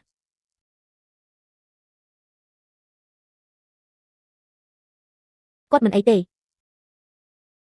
សម្រាប់ប៉ុន្មានថ្ងៃទៀតរបួសនឹងជាសះស្បើយសៀវូឆិនអរគុណអ្នកមិនបាច់អរគុណទេនេះជាអ្វីដែលខ្ញុំជំពាក់អ្នកទាំងអស់គ្នាចាប់ពីពេលនេះទៅនឹងគ្មានអ្នកណាមករំខានអ្នកទៀតទេខ្ញុំនឹងយាមនៅមាត់ភូមិរហូតដល់ថ្ងៃដែលចិត្តខ្ញុំយល់ដឹងពិតប្រាកដ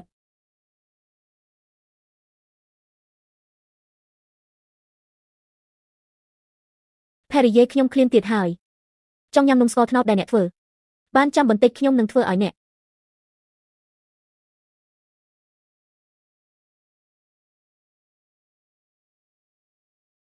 ភរិយាឈឺណាស់ដូចជាមានសត្វល្អិតតូចខាំនៅចន្លោះឆ្អឹងមិនស្រួលខ្លាំងណាស់សំហើយនរណាឲ្យអ្នកយកខ្លួនទៅទប់ព្រួញអ្នកជាបណ្ឌិតទុនខ្សោយម្នាក់ពិតជាគិតថាខ្លួនឯងនៅតែជាស្ដេចដ៏អស្ចារ្យដែលដាវលំពេងមិនចូលមែនឬយ៉ាងណាបើខ្ញុំមិនរារាំងដាវនោះឲ្យចាក់លើចិនជូទេបេះដូងខ្ញុំប្រហែលជាឈឺជាងស្មារពាន់ដងម្យ៉ាងទៀតទោះខ្ញុំបាត់បង់អំណាចវេទមន្តក៏ដោយប៉ុន្តែសាច់ឈាមនិងឆ្អឹងរបស់ខ្ញុំនៅតែរឹងមាំជាងមនុស្សធម្មតាសម្រាប់ព្យាបាលប៉ុន្មានថ្ងៃក៏ជាហើយសូមតែភរិយាមិនស្អប់ខ្ញុំដែលពេលនេះជាមនុស្សឈឺហើយឲ្យសុខខ្ញុំផឹករាល់ថ្ងៃទោះខ្ញុំដេកលើគ្រែអស់មួយជីវិតក៏សប្បាយដែរនិយាយអ្វីផ្ដេសផ្ដាសបែបនេះចិនជូខ្ញុំមកបដូរថ្នាំឲ្យលោកសិនលោកគ្រូពេទ្យឆៃសូមចូលមករបួសជាសះស្បើយបានល្អណាស់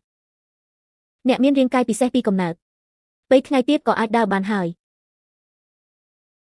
លោកគ្រូពេទ្យឆៃថ្ងៃនេះដៃស្រាលជាងម្សិលមិញច្រើនម្សិលមិញឈឺរហូតដល់ខ្ញុំគិតថាអ្នកចង់ឆ្លៀតសងសឹកផ្ទាល់ខ្លួនទៅទៀតម្សិលមិញខ្ញុំបានចាប់ស៊ីយូហើយបានប្រើត្រាបិទឃុំខ្លួននាំត្រឡប់ទៅកន្លែងដើមវិញពីនេះទៅនឹងមិនមាននរណាមករំខានជីវិតអ្នកទៀតទេ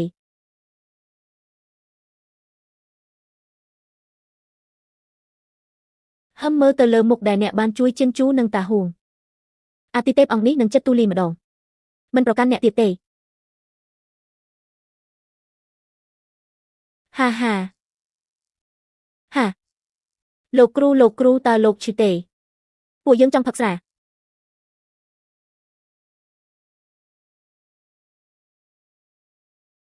ចិនជូឲ្យពួកយើងបានឮថាលោកសិនតូចដើម្បីការពារអ្នកត្រូវទេវតានៅលើមេឃធ្វើឲ្យរបួសម្ដាយខ្ញុំបាននិយាយថាលោកសិនតូចត្រូវទេវតានៅលើមេឃចាក់ដោយដាវហើយអ្វីទេវតាមិនសមហេតុផលបែបនេះលោកគ្រូគឺល្អបំផុតហើយមិនត្រឹមតែបង្រៀនពួកយើងអានអក្សរថែមទាំងនាំពួកយើងបត់យន្តហោះក្រដាសទៀត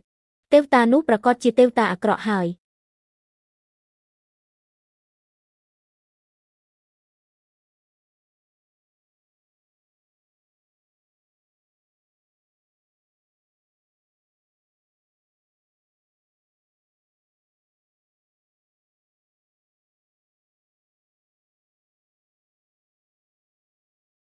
ចូលមកក្នុងផ្ទះទាំងអស់គ្នាទៅលោកគ្រូមិនអីទេលោកគ្រូនេះជាត្រីដែលខ្ញុំចាប់បានថ្ងៃនេះអ្នកគ្រូថាលោកចូលចិត្តត្រីទេពឲ្យម្ដាយខ្ញុំស្ងោររសប់ភ្លើងខ្លាំងជូនលោកផឹកមុខរបួសនឹងជាឆាប់ល្អណាស់លោកគ្រូសូមអរគុណកូនហើយក៏សូមអរគុណអ្នកទាំងអស់គ្នាដែរចិនជូអ្នកមើលចុះការធ្វើជាមនុស្សធម្មតាល្អប៉ុណ្ណាកាលពីមុននៅក្នុងខាងជើងអារក្សតូចទាំងនោះពេលឃើញខ្ញុំក្រៅពីលុតជង្គង់នៅដេកហើយញ័រភ័យទៅវិញគិតតែពីវិធីលួចអស់វិញ្ញាណរបស់ខ្ញុំតែថ្ងៃនេះដៃតូចរបស់មិត្តវល់ត្រជាក់ខ្លាំងណាស់តែត្រីតូចដែលគេយកមកឲ្យខ្ញុំបែរជាក្តៅខ្លាំងពីមុនខ្ញុំបានបំពេញការហ្វឹកហាត់អស់100ឆ្នាំទើបក្លាយជាមនុស្សតែងគិតថាខ្លួនជាសត្វទេវៈដ៏ឆ្លាតវៃខ្ពង់ខ្ពស់ជាងអ្នកដទៃឥឡូវនេះទើបដឹងថាភាពកក់ក្តៅនៃមនុស្សធម៌របស់មនុស្សធម្មតាទើបជារបស់មានតម្លៃបំផុតនិងកក់ក្តៅបំផុតក្នុងលោកនេះអាចយកបានគុជខ្យងហើយអាចធ្វើជាគ្រូម្នាក់នៅក្នុងភូមិនេះជីវិតរបស់ខ្ញុំក្នុងនាមជាទេវៈនេះគឺមិនខាតទេ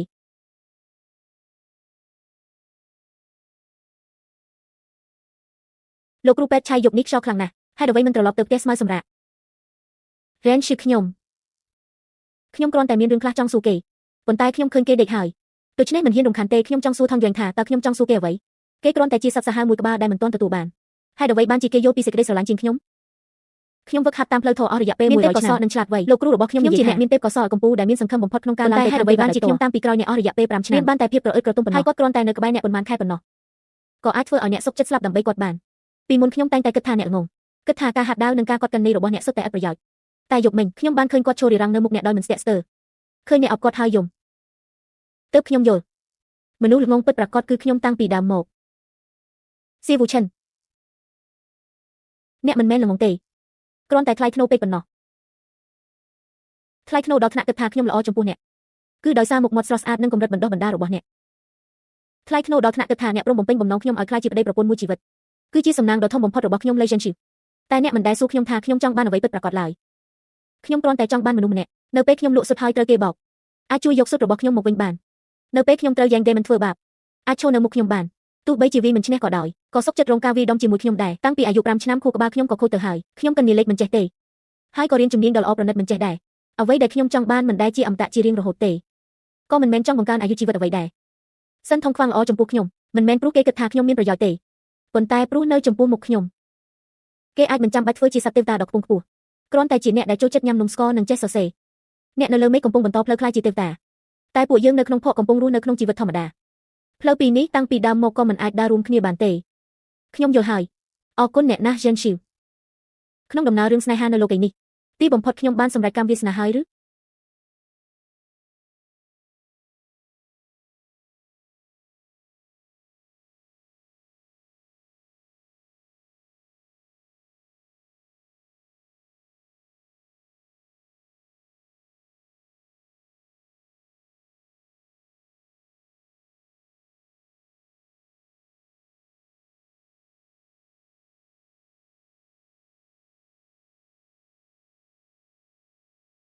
ប្រពន្ធសម្លាញ់អូនមើលបងមើលថ្ងៃនេះបងដើរត្រង់ល្អទេត្រង់ណាស់ហើយសង្ហាខ្លាំងទៀតអីចឹងរសៀលនេះយើងទៅផ្សារគ្នា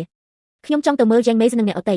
ហើយក៏មើលប្រពន្ធសម្លាញ់របស់ខ្ញុំផងថាថ្ងៃនេះគណនាបញ្ជីបានត្រឹមត្រូវឬអត់ទៅឯណាខ្ញុំតាមរៀនពីអ្នករាល់ថ្ងៃ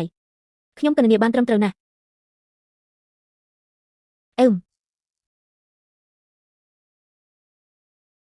អូលោកតូចិនទីបំផុត Jen Shiu រងចាំអ្នកទាំងអស់គ្នាមកដល់ហើយលោកតូចិនស្មារបស់អ្នកជាសះស្បើយទាំងស្រុងហើយអរគុណពូយ៉ាងដែលនឹកជួយសួរនាំខ្ញុំជាសះស្បើយហើយហេអីចឹងល្អហើយថ្ងៃនេះខ្ញុំបានកក់កន្លែងលក់ឲ្យអ្នកតាំងពីព្រឹកហើយក្រោមលប់ដើមឈើត្រជាក់ជាងគេកញ្ញា Jen Shiu ឲ្យខ្ញុំសុទ្ធមន់10គ្រាប់1 2 3អ្នកមីងសុទ្ធ10គ្រាប់ថ្លៃ3វិនក្នុង2គ្រាប់គួរតែសរុបបាន15វិនតែអ្នកឲ្យមកតែ12វិនទេខ្វះ3វិនទៀតអូយថ្ងៃនេះ Jen Shiu កញ្ញាលុយបានច្បាស់ណាស់ហាពីមុនសំបីតែសុទ្ធ10គ្រាប់ត្រូវចំណាយប៉ុន្មានក៏អ្នកកញ្ញាមិនត្រូវដែរហា1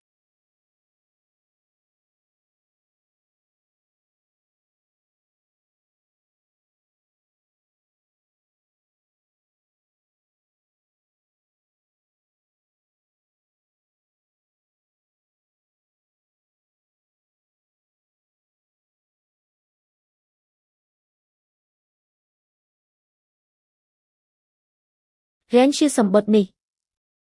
គឺលោកគ្រូបានផ្ញើមកក្រដាសស្មៅនេះនិងស្នាមដៃប្រឡាក់ពួកនេះជាសញ្ញាពិសេសដែលមានតែលោកគ្រូប៉ុណ្ណោះលោកតាតែងតែមើលមកពួកយើងជានិច្ចផ្ញើមកដោយទេវតាអមតៈដ៏ខ្ពង់ខ្ពស់លោកគ្រូពេទ្យសូមអរគុណសូមជួយអានឲ្យខ្ញុំផងថាខាងលើសរសេរអ្វី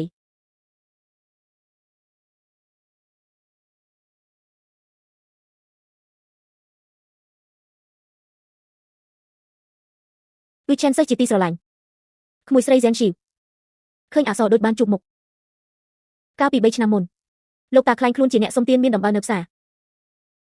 ក្មួយស្រី Jen Shiu បានឲ្យលុយគាត់ហើយនិយាយថាបើមិនឈឺទេគឺល្អហើយបើមិនដូច្នោះទេតើត្រូវជឿចាប់ប៉ុណ្ណានៅពេលនោះលោកតាក៏ដឹងថាការដឹងគុណដ៏បរិសុទ្ធបំផុតក្នុងលោកីនេះស្ថិតនៅក្នុងដីក្រហមនៃភូមិឡើយគឺឆែនការបរាជ័យរបស់អ្នកមិនមែនជាវាសនាទេក៏មិនមែនដោយស្ថានសុខអយុធធម៌ដែរប៉ុន្តែដោយសារចិត្តអ្នកគ្មានភាពស្មុគស្មាញក្នុងរយៈពេលកន្លះឆ្នាំនេះអ្នកបានចាប់ថ្នាំក្នុងភពនិងចិញ្ចឹមភពជួយព្យាបាលម្ដាយរបស់ Yang Mei ទីបំផុតអ្នកយល់ថាអ្វីទៅជាការយកចិត្តអ្នកអតីដំណើររបស់អ្នកមកដល់ទីនេះបានបំពេញកន្លងស្ថានសុខហើយចុះផ្លូវរបស់អ្នកវិញត្រឡប់ឬមិនត្រឡប់សុទ្ធតែមានជំនឿលើអ្នកស៊ីយោនៅតែមានកំហឹងក្នុងចិត្តត្រូវលោកតាចាស់ដាក់ទណ្ឌកម្មឲ្យនៅក្នុងរោងហែនឈឿងសម្រួមចិត្តរយៈពេល10ឆ្នាំចំណែក Shen Tong Yuan អាមនោះអាក្រក់តូចនោះ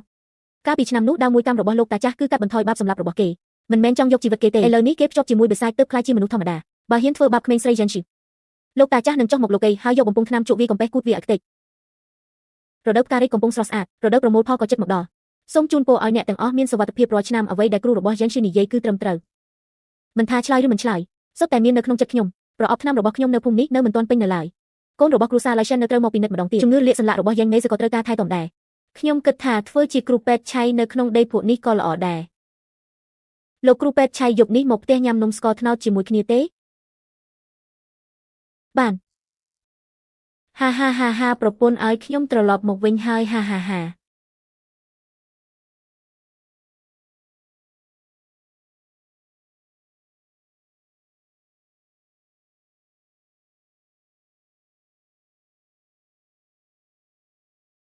Jen Shiu ឆ្នាំនេះទិន្នផលដំណាំរបស់ភូមិយើងល្អជាងអ្វីដែលយើងរំពឹងទុកដល់ទៅ2/10 ត្រូវអរគុណដល់ដើមនីតិក្រដៅលោកត្រូវវ័យក្មេង Shen បាននាំគ្រប់គ្នាជីកប្រឡាយរយភេទរុក្ខជាតិដើម្បីការពារសត្វកណ្ដូបបើមិនដូច្នេះទេឆ្នាំនេះរងស្ងួតខ្លាំងពួកយើងប្រកាសជាអត់ឃ្លានមិនខានមេភូមិនិយាយថានេះជាការងារដែលគ្រប់គ្នាជួយគ្នាធ្វើថងហ្គេងគ្រាន់តែផ្ដល់យោបល់ប៉ុណ្ណោះនិយាយបែបនេះមិនត្រឹមត្រូវទេអ្នកចេះសៀវភៅមានគំនិតល្អជាង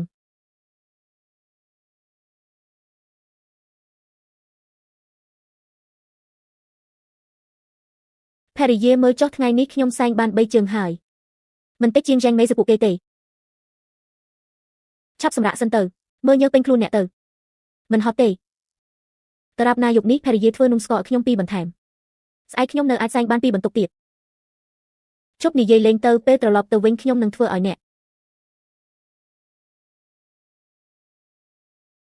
គ្រូពេទ្យខៃពិតជាលំបាកលោកណាស់ដែលមកដឹកតែរាល់ថ្ងៃខ្ញុំបារម្ភថាអ្នកទាំងអស់គ្នាធ្វើការនឿយហត់កុំឲ្យត្រូវកម្ដៅថ្ងៃខ្លាំងស្មារបស់អ្នកធ្លាប់របួសធ្ងន់ឆ្អឹងមិនទាន់ជាប់រឹងមាំទាំងស្រុងទេកុំប្រឹងខ្លាំងពេកបើរបួសឡើងវិញចេនឈីនឹងយំទៀតហើយរាងកាយរបស់អាទិទេពនេះរឹងមាំណាស់តើមានអ្វីដែលត្រូវប្រុងប្រយ័ត្នដល់ថ្នាក់នោះទៅវិញលោកគ្រូពេទ្យខៃកាន់កែវទឹកធ្ងន់បែបនេះកុំឲ្យហត់ដល់ប៉ះពាល់ដល់រាងកាយទេ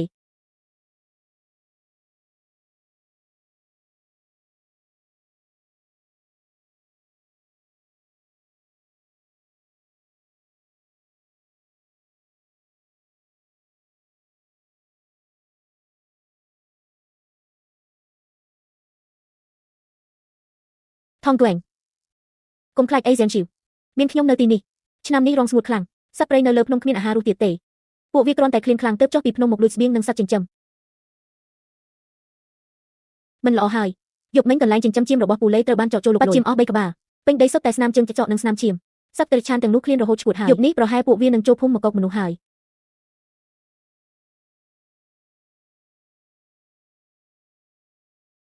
អ្នកទាំងអស់គ្នាកុំភ័យហ្វុងចោកចុះពីភ្នំមកគឺចង់បានអាហារនិងសត្វចិញ្ចឹម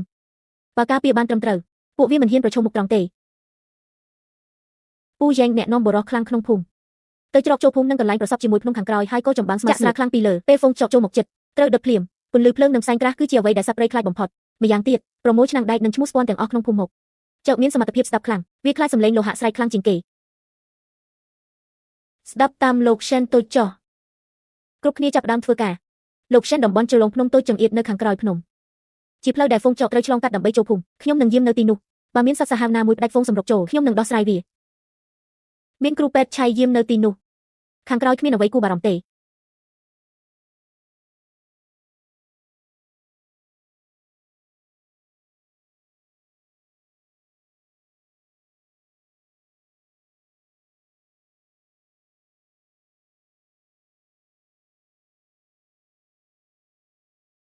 ទឹកភ្លើង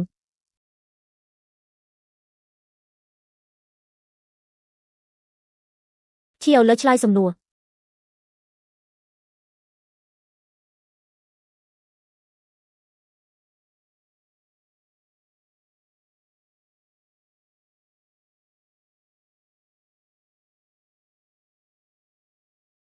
សត្វអាក្រក់លុតជង្គង់ចុះ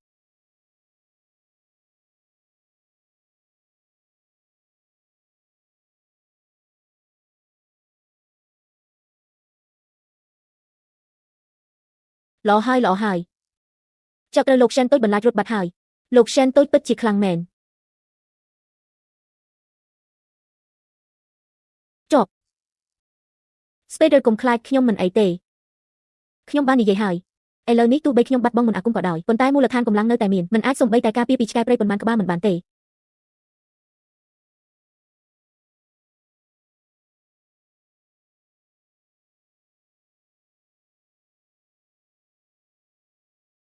គុយខ្យងនេះជានំចាន់ឈីសផ្កាអូស្មန်ថោសដែលទើបដុតថ្មីពីផ្ទះខ្ញុំផ្អែមឆ្ងាញ់ណាស់អ្នកនឹងលោកសិនសាកភ្លក់មើលអរគុណអ្នកមីងលី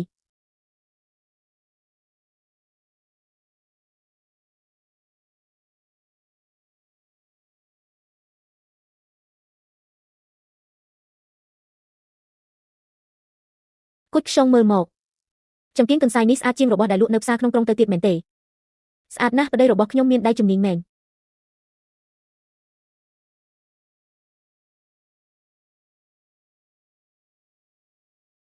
លោកគ្រូពេទ្យស៊ីឆាប់ចូលមកគុយខ្យងលោកសិន យប់នេះពន្លឺព្រះច័ន្ទស្រស់ស្អាតណាស់ខ្ញុំទៅត្រឡប់ពីប្រមូលហើយបានយកស្រាបកាអូស្មានថោះមួយពីងដែលលោកតាម្នាក់ជួយមកដូច្នេះខ្ញុំគិតថាមករកអ្នកទាំងពីរដើម្បីផឹកមួយកែវលោកគ្រូពេទ្យសៀអ្នកមានចិត្តណាស់ចៃដន្យអាយុនេះគុជខ្យងក៏ធ្វើបាយ8មុខដែរ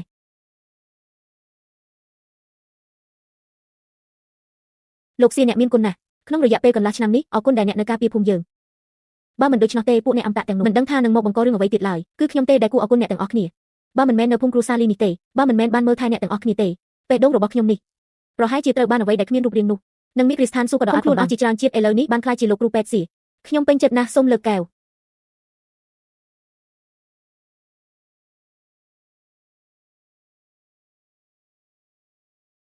ឆ្នាំនេះធ្យូងដែលទុកនៅផ្ទះលោកមិនគ្រប់គ្រាន់ទេឪពុកថាត្រូវទុកឈើសម្រាប់យាយប្រើជាមុននៅសាលារៀនពួកយើងគ្រាន់តែពាក់អាវក្រាស់បន្ថែមក៏មិនត្រជាក់ទេ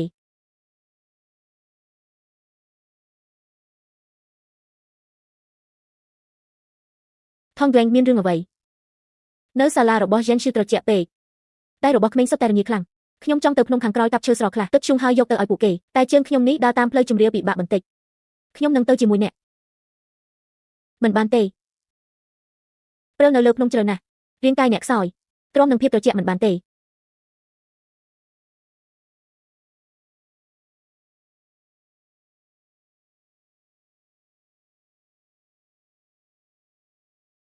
នេះជាឈើស្រស់ដែលខ្ញុំកាប់ទុកពេលទៅប្រមូលអុសនៅភ្នំខាងក្រោយពីថ្ងៃមុនខ្ញុំបានដុតវាក្នុងចង្ក្រានអុសរបស់ខ្ញុំ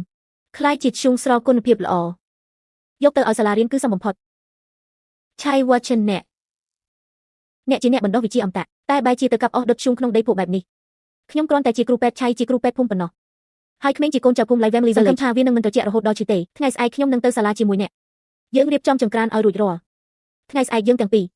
នឹងធ្វើចង្ក្រានដែលកក់ក្ដៅបំផុតពួកក្មេងទាំងនោះ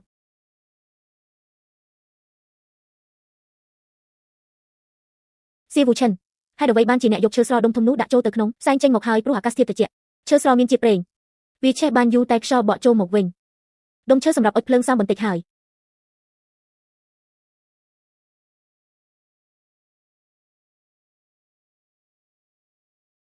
គុជខ្សងអ្នកដើរយឺតបន្តិចផ្លូវរអិលពេលមានព្រិលខ្ញុំយកទឹកខ្ញីមកឲ្យអ្នកទាំងអស់គ្នាថ្ងៃនេះខ្យល់ខ្លាំងក្នុងសាលាត្រជាក់ណាស់ផឹករបស់ក្ដៅទៅនឹងមានអារម្មណ៍កក់ក្ដៅក្នុងចិត្ត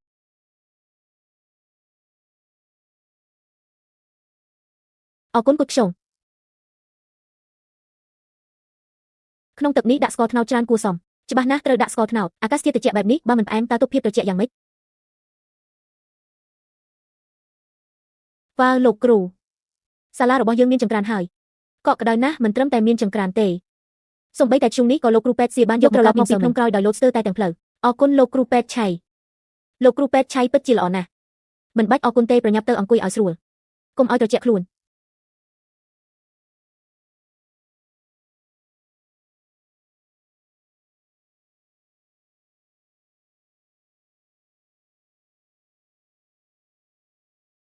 រៀនឈឺមើលចង្គៀងនេះខ្ញុំជួត្រង់ទេត្រង់ណាស់ស្អាតខ្លាំង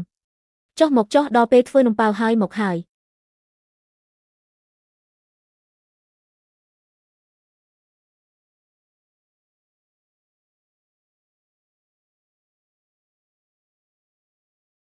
សិនថងយងអ្វីដែលអ្នកកំពុងធ្វើនេះជានំប៉ាវមែនទេ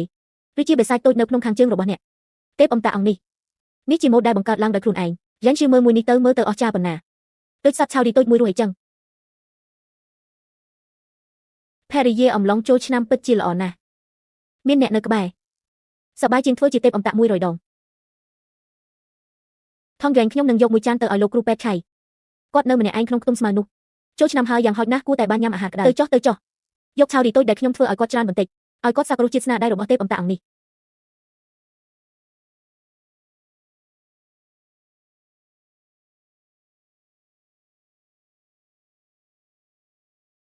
លោកគ្រូពេទ្យឆៃរីករាយឆ្នាំថ្មីរៀនជាអ្នកមកទីនេះធ្វើអ្វីខ្ញុំយកនំប៉ាវមួយចានមកឲ្យអ្នកញ៉ាំនំចំហុយសាច់ជ្រូកនិងបន្លែចិននេះឲ្យក្ដៅទៅខាងក្នុងក៏មាននំដែលថងខ្វាងខ្ចប់ដោយដៃផ្ទាល់ផងដែរឆ្ងាញ់ណាស់គុជខ្សងអរគុណអ្នកក្នុងជីវិតនេះជាលើកដំបូងដែលខ្ញុំបានទទួលអារម្មណ៍បែបនេះបើឆ្ងាញ់ក៏ញ៉ាំឲ្យច្រើនទៅលោកគ្រូពេទ្យសូមឲ្យមានសុខសុវត្ថិភាពរាល់ឆ្នាំ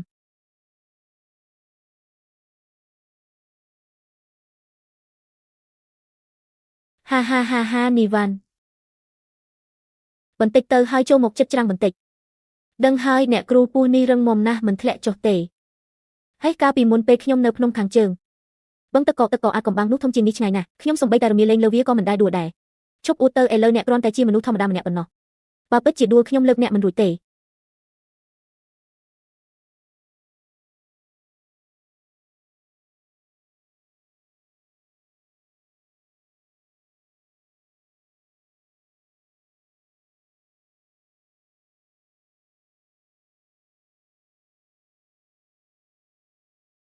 កុំកម្រើកទាំងអស់គ្នាទៅរកច្រាំង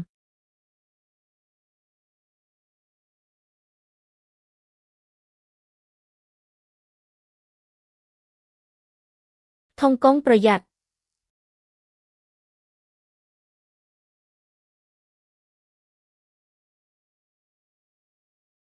ក្មេងស្រីចាប់ថ្លើមជ្រូក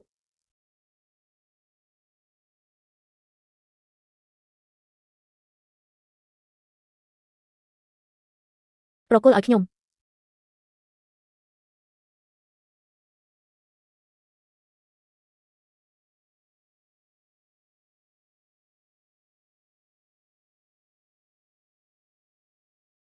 សៀវូឈិនគឹបលុយគឹបលុយ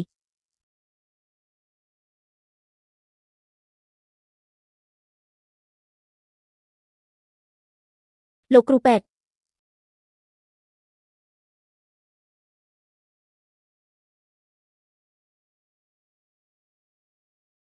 ឈប់សិនចាប់មនុស្ស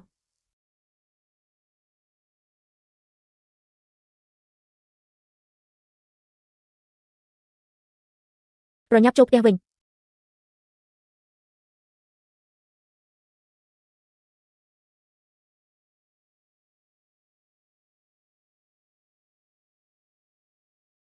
អា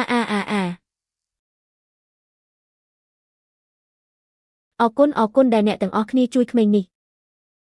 មិនបាច់អរគុណទេប្រញាប់នាំក្មេងនេះទៅបដូរសម្លៀកបំពាក់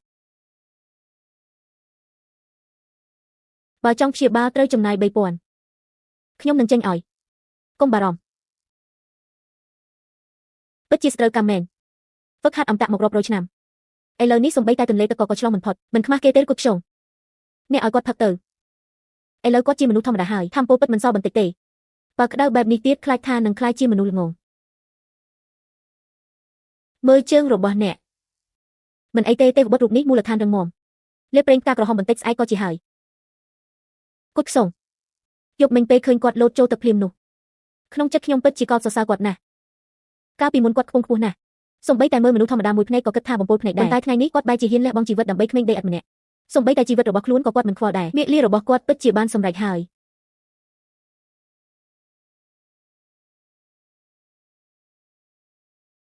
លក់ពងមាន់ស្រស់ស៊ុប2កាក់3លោកយាយពងមាន់10គ្រាប់តម្លៃ15កាក់លោកយាយឲ្យខ្ញុំ20កាក់ខ្ញុំត្រូវអាប់ជូនលោកយាយ5កាក់សូមទទួលទុកបើខ្ញុំធ្វើឲ្យបាត់មើលទៅលោកគ្រូតូចចិនមិនត្រឹមតែបង្រៀនបានល្អទេសូម្បីតែកន្នីក៏គាត់កន្នីបានច្បាស់ដែររ៉េនឈីវពិតជាមនុស្សល្ងងដែលមានសំណាងល្អ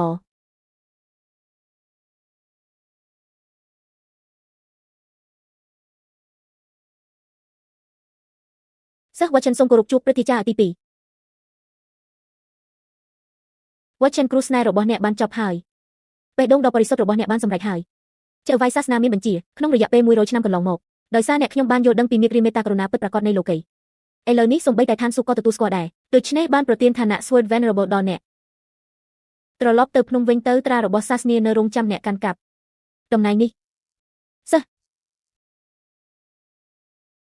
មិនសោកស្ដាយទៀតទេតើអ្នកដឹងទេថាវាមានន័យយ៉ាងដូចម្ដេច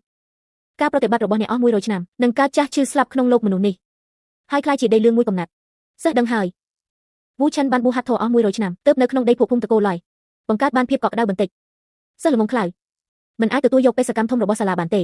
សិស្សចង់ស្នាក់នៅក្នុងដីនេះធ្វើជាគ្រូពេទ្យឆៃនៅជាមួយលោកឯនេះរហូតដល់ចាស់ទៅយឺតកូននេះលងលក់ពេកហើយមនុស្សម្នាក់មានផ្លូវរបស់ខ្លួនរ៉េនឈឺថ្ងៃនេះមានរឿងរវល់ណាស់អាហារពេលល្ងាចខ្ញុំអាចទៅផ្ទះអ្នកញ៉ាំនំស្ករត្នោតដែលអ្នកធ្វើពីបានទេបានសើប៉ុន្តែថ្ងៃនេះទេវបុត្រអង្គនេះចំអិនដោយខ្លួនឯងធ្វើម្ហូបឆ្ងាញ់មួយឲ្យអ្នកកុំប្រកាន់ថាវាមានល្បិចច្រើនពេក ហាហាហាហាឆៃវ៉ាចិនអ្នកថយក្រោយបន្តិចទៅមិនឃើញផ្សែងនេះទេកំពុងហោះត្រង់ទៅភ្នំស្អាតរបស់អ្នកហើយមិនអីទេសម្លៀកបំពាក់ធម្មតានេះមិនងាយខ្វក់ទេលើពីនេះខ្ញុំក៏ចង់ជួយ Genshi ធ្វើអ្វីខ្លះដែរជួយកុំឲ្យខ្លាចជាការរំខានទៅវិញបានហើយយប់នេះទេវរាជនេះនឹងចូលផ្ទះបាយធ្វើម្ហូបដោយខ្លួនឯងនេះជានំរូបមន្តពិសេសរបស់ខ្ញុំអ្នកឈប់មើលនៅក្បែរហើយរៀនទៅម្សៅលាយបានចិត្តរួចរាល់ហើយប្រញាប់ដាក់ចូលទៅបានហើយខ្ញុំនឹងស្ដាប់ប្រពន្ធលោកគ្រូពេទ្យឆៃមើលសិននេះគឺនំស្ករត្នោតរូបមន្តពិសេសដែលខ្ញុំបង្កើតទោះបីរូបរាងវាចម្លែកបន្តិចក៏ដោយប៉ុន្តែខាងក្នុងដាក់ស្ករត្នោតច្រើនណាស់ពេលជៀនឆ្អិនវាប្រកាសជាផ្អែមឆ្ងាញ់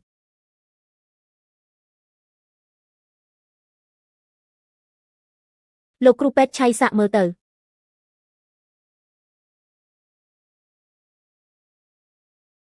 ផ្អែមណាស់ហើយឆ្ងាញ់ទៀត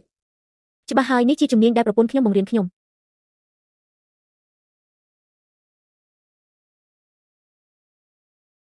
ថ្ងៃនេះយើងរៀនគម្ពីរអក្សរ1000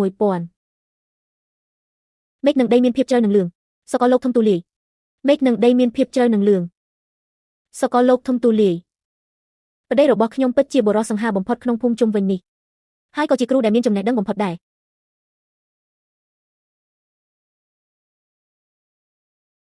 តើអ្នកណាជាលោកគ្រូសិនលោកម្ចាស់របស់ពួកយើងមកជួបជាពិសេសអ្នកគឺជាអ្នកប្រាក់ត្រីក្រដែលជើងពីការហើយនៅតែបង្រៀននៅជនបទមែនទេឪពុកឲ្យកន្លែងជនបទនេះមានតែក្លិនភក់ស្អុយលោកគ្រូនេះមើលទៅក៏ដូចជាបណ្ឌិតក្រីក្រអាចបង្រៀនឲ្យបានល្អប៉ុណ្ណា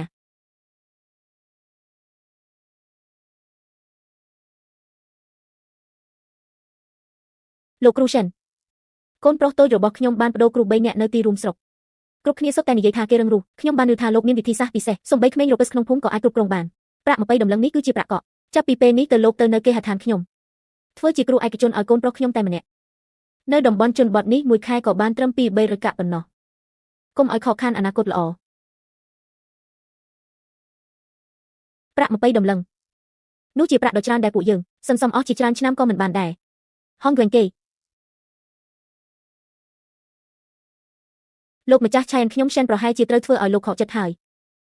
លោកគ្រូសិនគិតថាប្រាក់តិចពេកឬតារាប់ណាអាចបង្រៀនកូនប្រុសខ្ញុំឲ្យបានជោគជ័យថ្ងៃក្រោយប្រឡងបានមុខតំណែងប្រាក់មិនមែនជាបញ្ហាទេមិនមែនដូច្នោះទេកូនប្រុសរបស់លោកភ្នែកមើលទៅខ្សោយឆ្អឹងសរសៃមានបញ្ហាបន្តិចហើយក្នុងទឹកមុខក៏មានភាពក្រអឺតក្រទុំផងដែរសាលារៀនរបស់ខ្ញុំបង្រៀនកូនសិស្សឲ្យចេះអក្សរនិងគោរពធម៌ឲ្យចេះគោរពកត់ខ្លាចចំពោះមេឃនិងផែនដីប្រសិនបើកូនប្រុសលោកចង់រៀនកណេចង់ខ្លាចជាអ្នកចំនួនឆ្លាតវៃលោកសិនមិនអាចបង្រៀនបានទេបើចង់រៀនពីរបៀបធ្វើជាមនុស្សទេលឿងនៅលើត្បូងខ្សាច់នេះខ្លាចតែធ្វើឲ្យស្បែកជើងថ្លៃរបស់កូនលោកប្រឡាក់ឯងជាបណ្ឌិតជូរចត់ម្នាក់នេះមិនដឹងទទួលការគោរពទេឪពុកខ្ញុំមានលុយច្រើនណាស់មនុស្សពិការជើងគួរឲ្យស្អប់នោះមានសិទ្ធិអ្វីមកថាខ្ញុំឆ្លើយឯងនៅក្មេងប៉ុណ្ណេះបែរជានិយាយពាក្យអាក្រក់មិនគោរពមនុស្សចាស់មុខរបស់ឯងប្រែជាស្លេកខៀវហើយរាងកាយក៏ញ័រតិចនេះបណ្ដាលមកពីកម្ដៅខាងក្នុងខ្លាំងពេកនិងបញ្ហាមិនប្រក្រតីនៃសរីរាង្គរំលាយអាហារបើមិនកែច្រិតឆាប់ខឹងនេះទេមិនដល់3ឆ្នាំផងនឹងកើតជំងឺរ៉ាំរ៉ៃឯងជាគ្រូពេទ្យត្រីក្រមកពីណាហ៊ានមកជេរប្រមាថកូនប្រុសខ្ញុំគាត់មិនមែនជាគ្រូពេទ្យក្រក៏ទេគាត់គឺជាវិជ្ជបណ្ឌិតឆៃដ៏ល្អបំផុតនៅភូមិលេរបស់យើងជំងឺរបស់ម្ដាយយ៉ាងមេសសូម្បីតែគ្រូពេទ្យល្បីនៅក្នុងក្រុងក៏ថាព្យាបាលមិនបានតែវិជ្ជបណ្ឌិតឆៃបានសង្គ្រោះគាត់ដោយម្ជុលតែមួយបើអ្នករាល់គ្នាមិនជឿអាចទៅសួរនៅទីប្រជុំជនបានវិជ្ជបណ្ឌិតឆៃគឺជាគ្រូពេទ្យទេវៈពិតលោកតូចឆែនក៏ជាគ្រូដ៏ល្អបំផុតដែរអ្នករាល់គ្នាមិនត្រូវឆ្លើយឡើយឪពុកយើងត្រឡប់ទៅវិញចុះមនុស្សនៅកន្លែងក្រនេះចម្លែកណាស់ហឹមមិនស្គាល់គុណទេយើងទៅ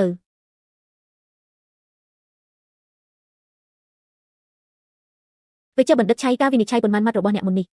ពិតជាគួរឲ្យខ្លាចបន្តិចមែនអាទិទេពរូបនេះគិតថាអ្នកនឹងយកដាវកាត់អណ្ដាតក្មេងថតនោះទៅហើយឥឡូវខ្ញុំគ្មានដាវទៀតទេនៅក្នុងដៃមានតែម្ជុលពេទ្យប៉ុណ្ណោះម្យ៉ាងទៀតក្មេងនោះពិតជាមានជំងឺមែនខ្ញុំគ្រាន់តែនិយាយការពិតប៉ុណ្ណោះថ្ងៃនេះអរគុណវិជ្ជបណ្ឌិតឆៃដែលបានជួយចេញមុខយប់នេះឲ្យ Genshi ជៀននំស្ករក្រហម2បន្ថែមឲ្យអ្នកបាន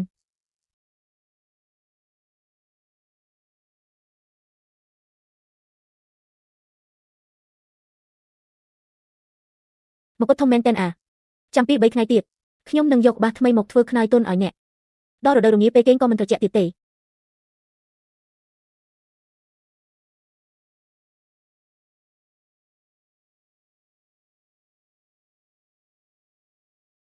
ហេតុអ្វីបានជា Genshi យំ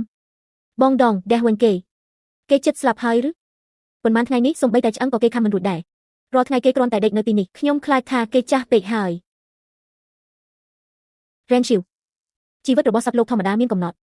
គេមានអាយុ8ឆ្នាំហើយស្មើនឹងមនុស្សធម្មតាដែលឈានដល់អាយុជ្រាកាលពី2ឆ្នាំមុនពេលខ្ញុំឡើងឋានសួគ៌ខ្ញុំបានប្រើចំហាយដើម្បីព្យាបាលជំងឺធ្ងន់របស់គេវាគឺជាការប្រែជោគវាសនាប្រឆាំងនឹងច្បាប់ស្ថានភាពនេះសរីរាង្គរបស់គេបានចាប់ផ្ដើមខ្សោយហើយទោះបីលេបថ្នាំក៏អាចជួយបន្ថយការឈឺបានបន្តិចដែរការឈឺចាប់នៅចន្លោះឆ្អឹងមិនអាចទប់គេបានទេការចាស់ឈឺស្លាប់គឺជាច្បាប់ធម្មជាតិនៃស្ថានសួគ៌ពូឆែនបានបម្រើការសិក្សាអន្តរអស់100ឆ្នាំគេយល់ច្បាស់បំផុតអំពីហេតុផលនេះច្បាប់ធម្មជាតិអ្វីខ្ញុំដែលជា Divine Lord មិនជឿរឿងទាំងនេះទេរៀនជាគុំយំគេយួនមិនទាន់ធ្វើកិច្ចសន្យាជាមួយខ្ញុំទេខ្ញុំជាសត្វទេវៈខ្ញុំប្រកាសជាមានវិធី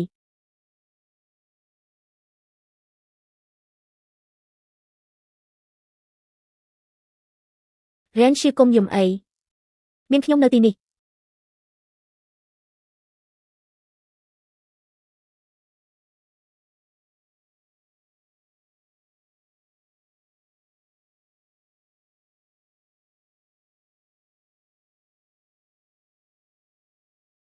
គេយួនខ្ញុំដឹងថាអញស្ដាប់យល់អញគឺជាសមាជិកគ្រួសារដំបូងគេដែលនៅជាមួយយិនឈឺកាលពីមុនពេលខ្ញុំនៅភ្នំភាគខាងជើងខ្ញុំស្អប់បំផុតសត្វព្រៃទៀបថោកដូចពួកឯងប៉ុន្តែកន្លះឆ្នាំមកនេះឯងដើរតាមខ្ញុំរាល់ថ្ងៃមើលខ្ញុំកាប់អស់មើលខ្ញុំធ្វើនំខ្ញុំដឹងថាឯងកំពុងជួយយិនឈឺមើលថែខ្ញុំឯងទៅដោយស្ងប់ចិត្តចុះអាទិទេពរូបនេះស្បត់ជាមួយឯងនៅទីនេះតារាប់ណាឆែនថងយួននៅមានជីវិតក្នុងលោកនេះខ្ញុំនឹងយកជីវិតរបស់ខ្ញុំការពារយិនឈឺ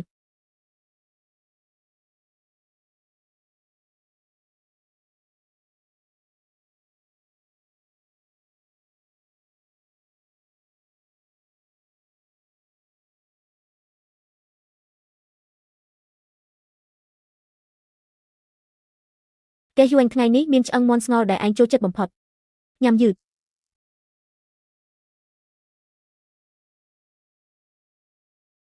ទៅចុះមិត្តចាស់រឿងដែលបានសន្យាជាមួយឯងអាទិទេពរូបនេះនឹងចងចាំគ្រប់ជាតិភពមានខ្ញុំនៅ Zen Shi នឹងមិនឯកាទេ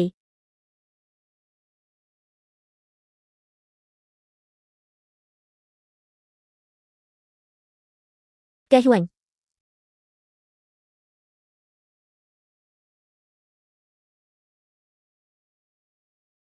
រៀនជួយឲ្យដេហួងនេះគឺទៅទទួលសុភមង្គលហើយ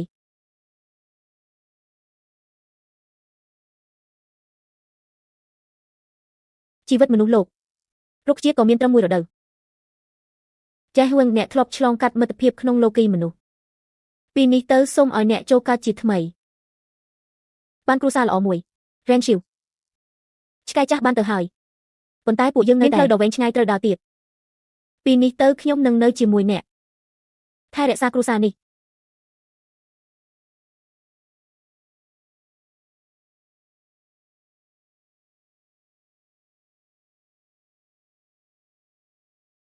លោកគ្រូស្រីលោកគ្រូឲ្យខ្ញុំមកយកសៀវភៅបញ្ជីថ្ងៃនេះណែវ៉ាន់កុំរត់លឿនពេកមើលទៅអ្នកញើសពេញខ្លួនហើយប្រាប់លោកគ្រូរបស់អ្នកថាថ្ងៃនេះលោកពងមាន់បាន120កាក់ខ្ញុំបានកត់ទុកនៅខាងលើរួចហើយបាទលោកគ្រូស្រីខ្ញុំនឹងយកទៅជូនលោកគ្រូឥឡូវនេះ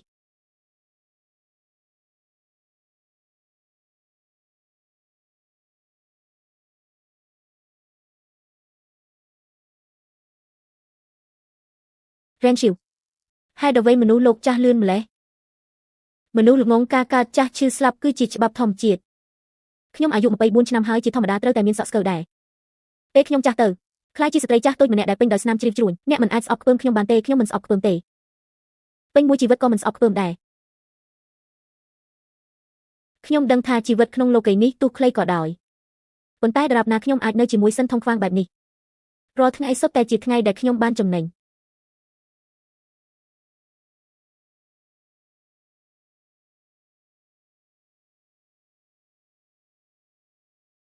អាយុ28ឆ្នាំហើយទីបំផុតក៏ចាស់ទៅមែន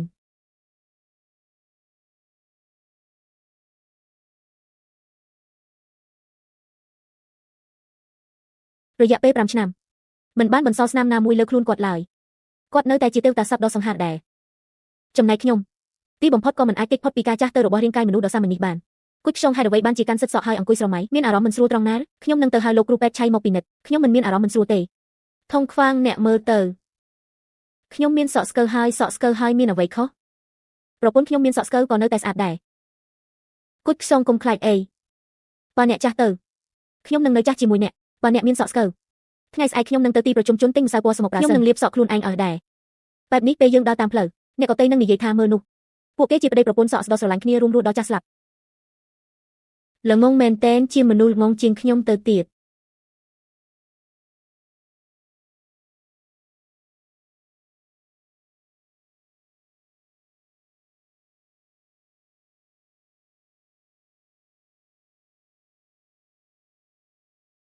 បងសិស្ស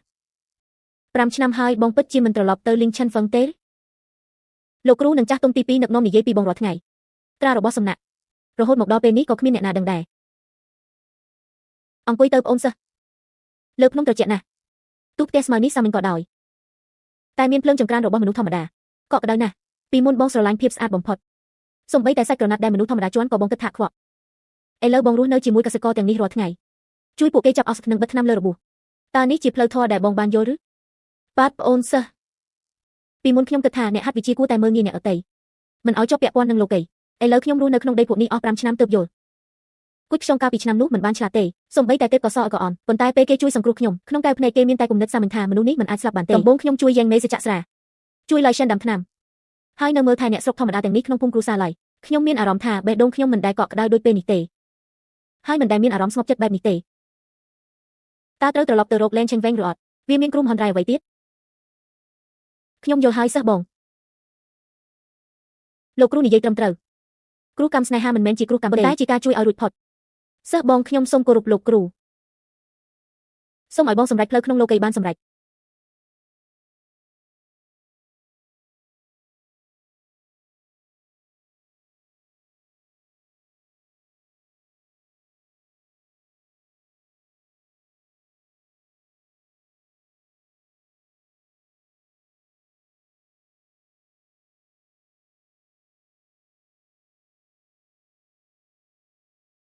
រ៉េនជាបន្ថយល្បឿនបន្តិចផ្លូវស្រែអល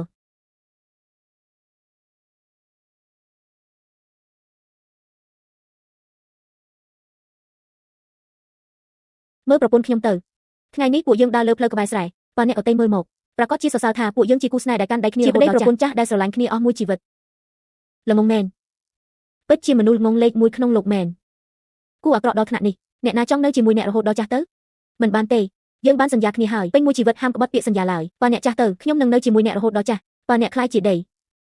ខ្ញុំក៏នឹងនៅក្នុងដីនេះជាមួយអ្នកដែររ៉េនឈីវខ្ញុំជាអ្នកសុខចិត្តតាមអ្នកខ្ញុំអាចរស់បានរាប់ពាន់ឆ្នាំប៉ុន្តែក្នុងរយៈពេលរាប់ពាន់ឆ្នាំនេះបើគ្មានអ្នកខ្ញុំឆាន់ថងវែងទោះរស់បានយូរប៉ុណ្ណាក៏ដោយក៏គ្រាន់តែជាសម្បុកកតេដែលគ្មានភាពកក់ក្ដៅប៉ុណ្ណោះខ្ញុំសុខចិត្តនៅជាមួយអ្នករហូតដល់ចាស់30ឆ្នាំ40ឆ្នាំខ្ញុំនឹងនៅជាមួយអ្នកទាំងអស់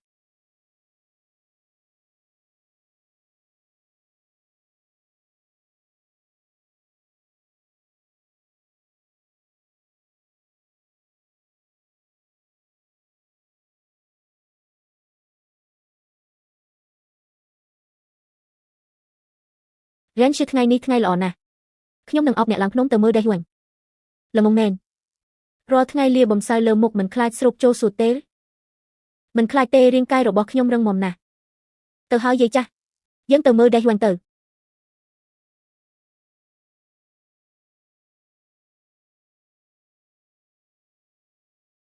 លោកសិនរ៉េនឈឺអ្នកទាំងពីរមកហើយលោកគ្រូពេទ្យឆៃថ្ងៃនេះមុខមាត់មើលទៅល្អណាស់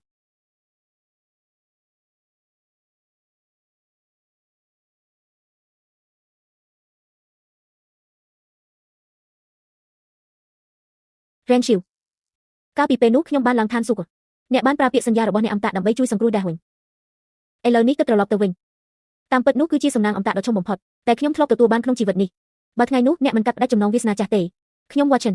ប្រហែលជារហូតមកដល់ពេលនេះនៅតែត្រូវស្ថិតនៅលើឋានសួគ៌ដ៏ត្រជាក់ខ្លាចជាអាយ៉ងដែលគ្មានភាពកក់ក្ដៅ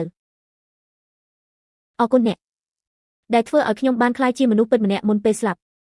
លោកគ្រូពេទ្យឆៃអ្នកដែលគួរអរគុណអ្នកគឺភូមិឡៃអ្នកបានជួយសង្គ្រោះមនុស្សជាច្រើនអ្នករាល់គ្នានៅតែចងចាំអ្នកបំណងរបស់ពួកយើងក្នុងជីវិតនេះក្រោមពន្លឺព្រះអាទិត្យដ៏កក់ក្ដៅនេះទីបំផុតបានកញ្ញាចប់សពគ្រប់ហើយក៏លែងមានអ្វីជំពាក់គ្នាទៀតដែរ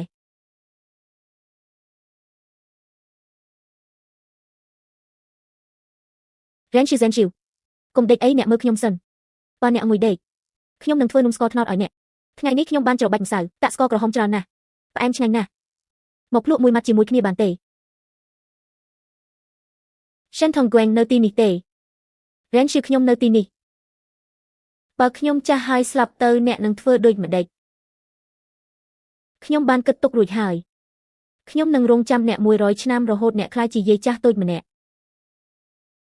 ពេលអ្នកស្លាប់ខ្ញុំនឹងស៊ីបេះដូងអ្នកពេលនោះខ្ញុំនឹងក្លាយជាសត្វទេពដ៏ខ្លាំងបំផុតស្ដេចអស្ចារ្យដែលអាចបញ្ជាខ្យល់និងភ្លៀងបានស្ដេចអស្ចារ្យចង់ទៅណាក៏ទៅបានគ្មានអ្នកណាអាចគ្រប់គ្រងគាត់បានទេគ្មានអ្នកណាអាចធ្វើបាបគាត់បានទេអញ្ចឹងបើអ្នកក្លាយជាស្ដេចអស្ចារ្យតើអ្នកចង់ធ្វើអ្វី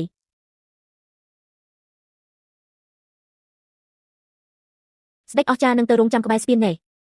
នឹងទៅរងចាំនៅលោកមនុស្សគ្មានអ្នកណាហ៊ានដេញគាត់ទៅទេគាត់រងចាំហើយរងចាំអ្នកដទៃក៏សួរថានេះជាកូនប្រុសរបស់គ្រូសាណាកំពុងរងចាំអ្នកណាជាកូនប្រុសរបស់គ្រូសាលីហ្សិនឈីវប្រាកដណាស់គឺកំពុងរងចាំលីហ្សិនឈីវ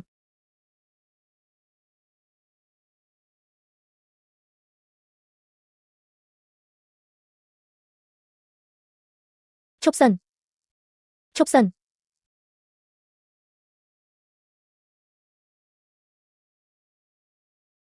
ព្រឹកថ្ងៃបន្ទាប់អ្នកភូមិបានរកឃើញលោកគ្រូពេទ្យឆៃនៅសាលារីអសថ្មត់ភូមិក្នុងដំណេកកាលពីយប់មិញគាត់បានចាក់លោកទៅដោយស្នាមញឹមចំណែកលោក Shen នៅសាលារៀនក៏បានអបភរិយារបស់គាត់ហើយបាត់ខ្លួនទៅក្នុងព្រៃស្ដុកក្រាស់គ្មាននរណាបានឃើញពួកគេទៀតឡើយ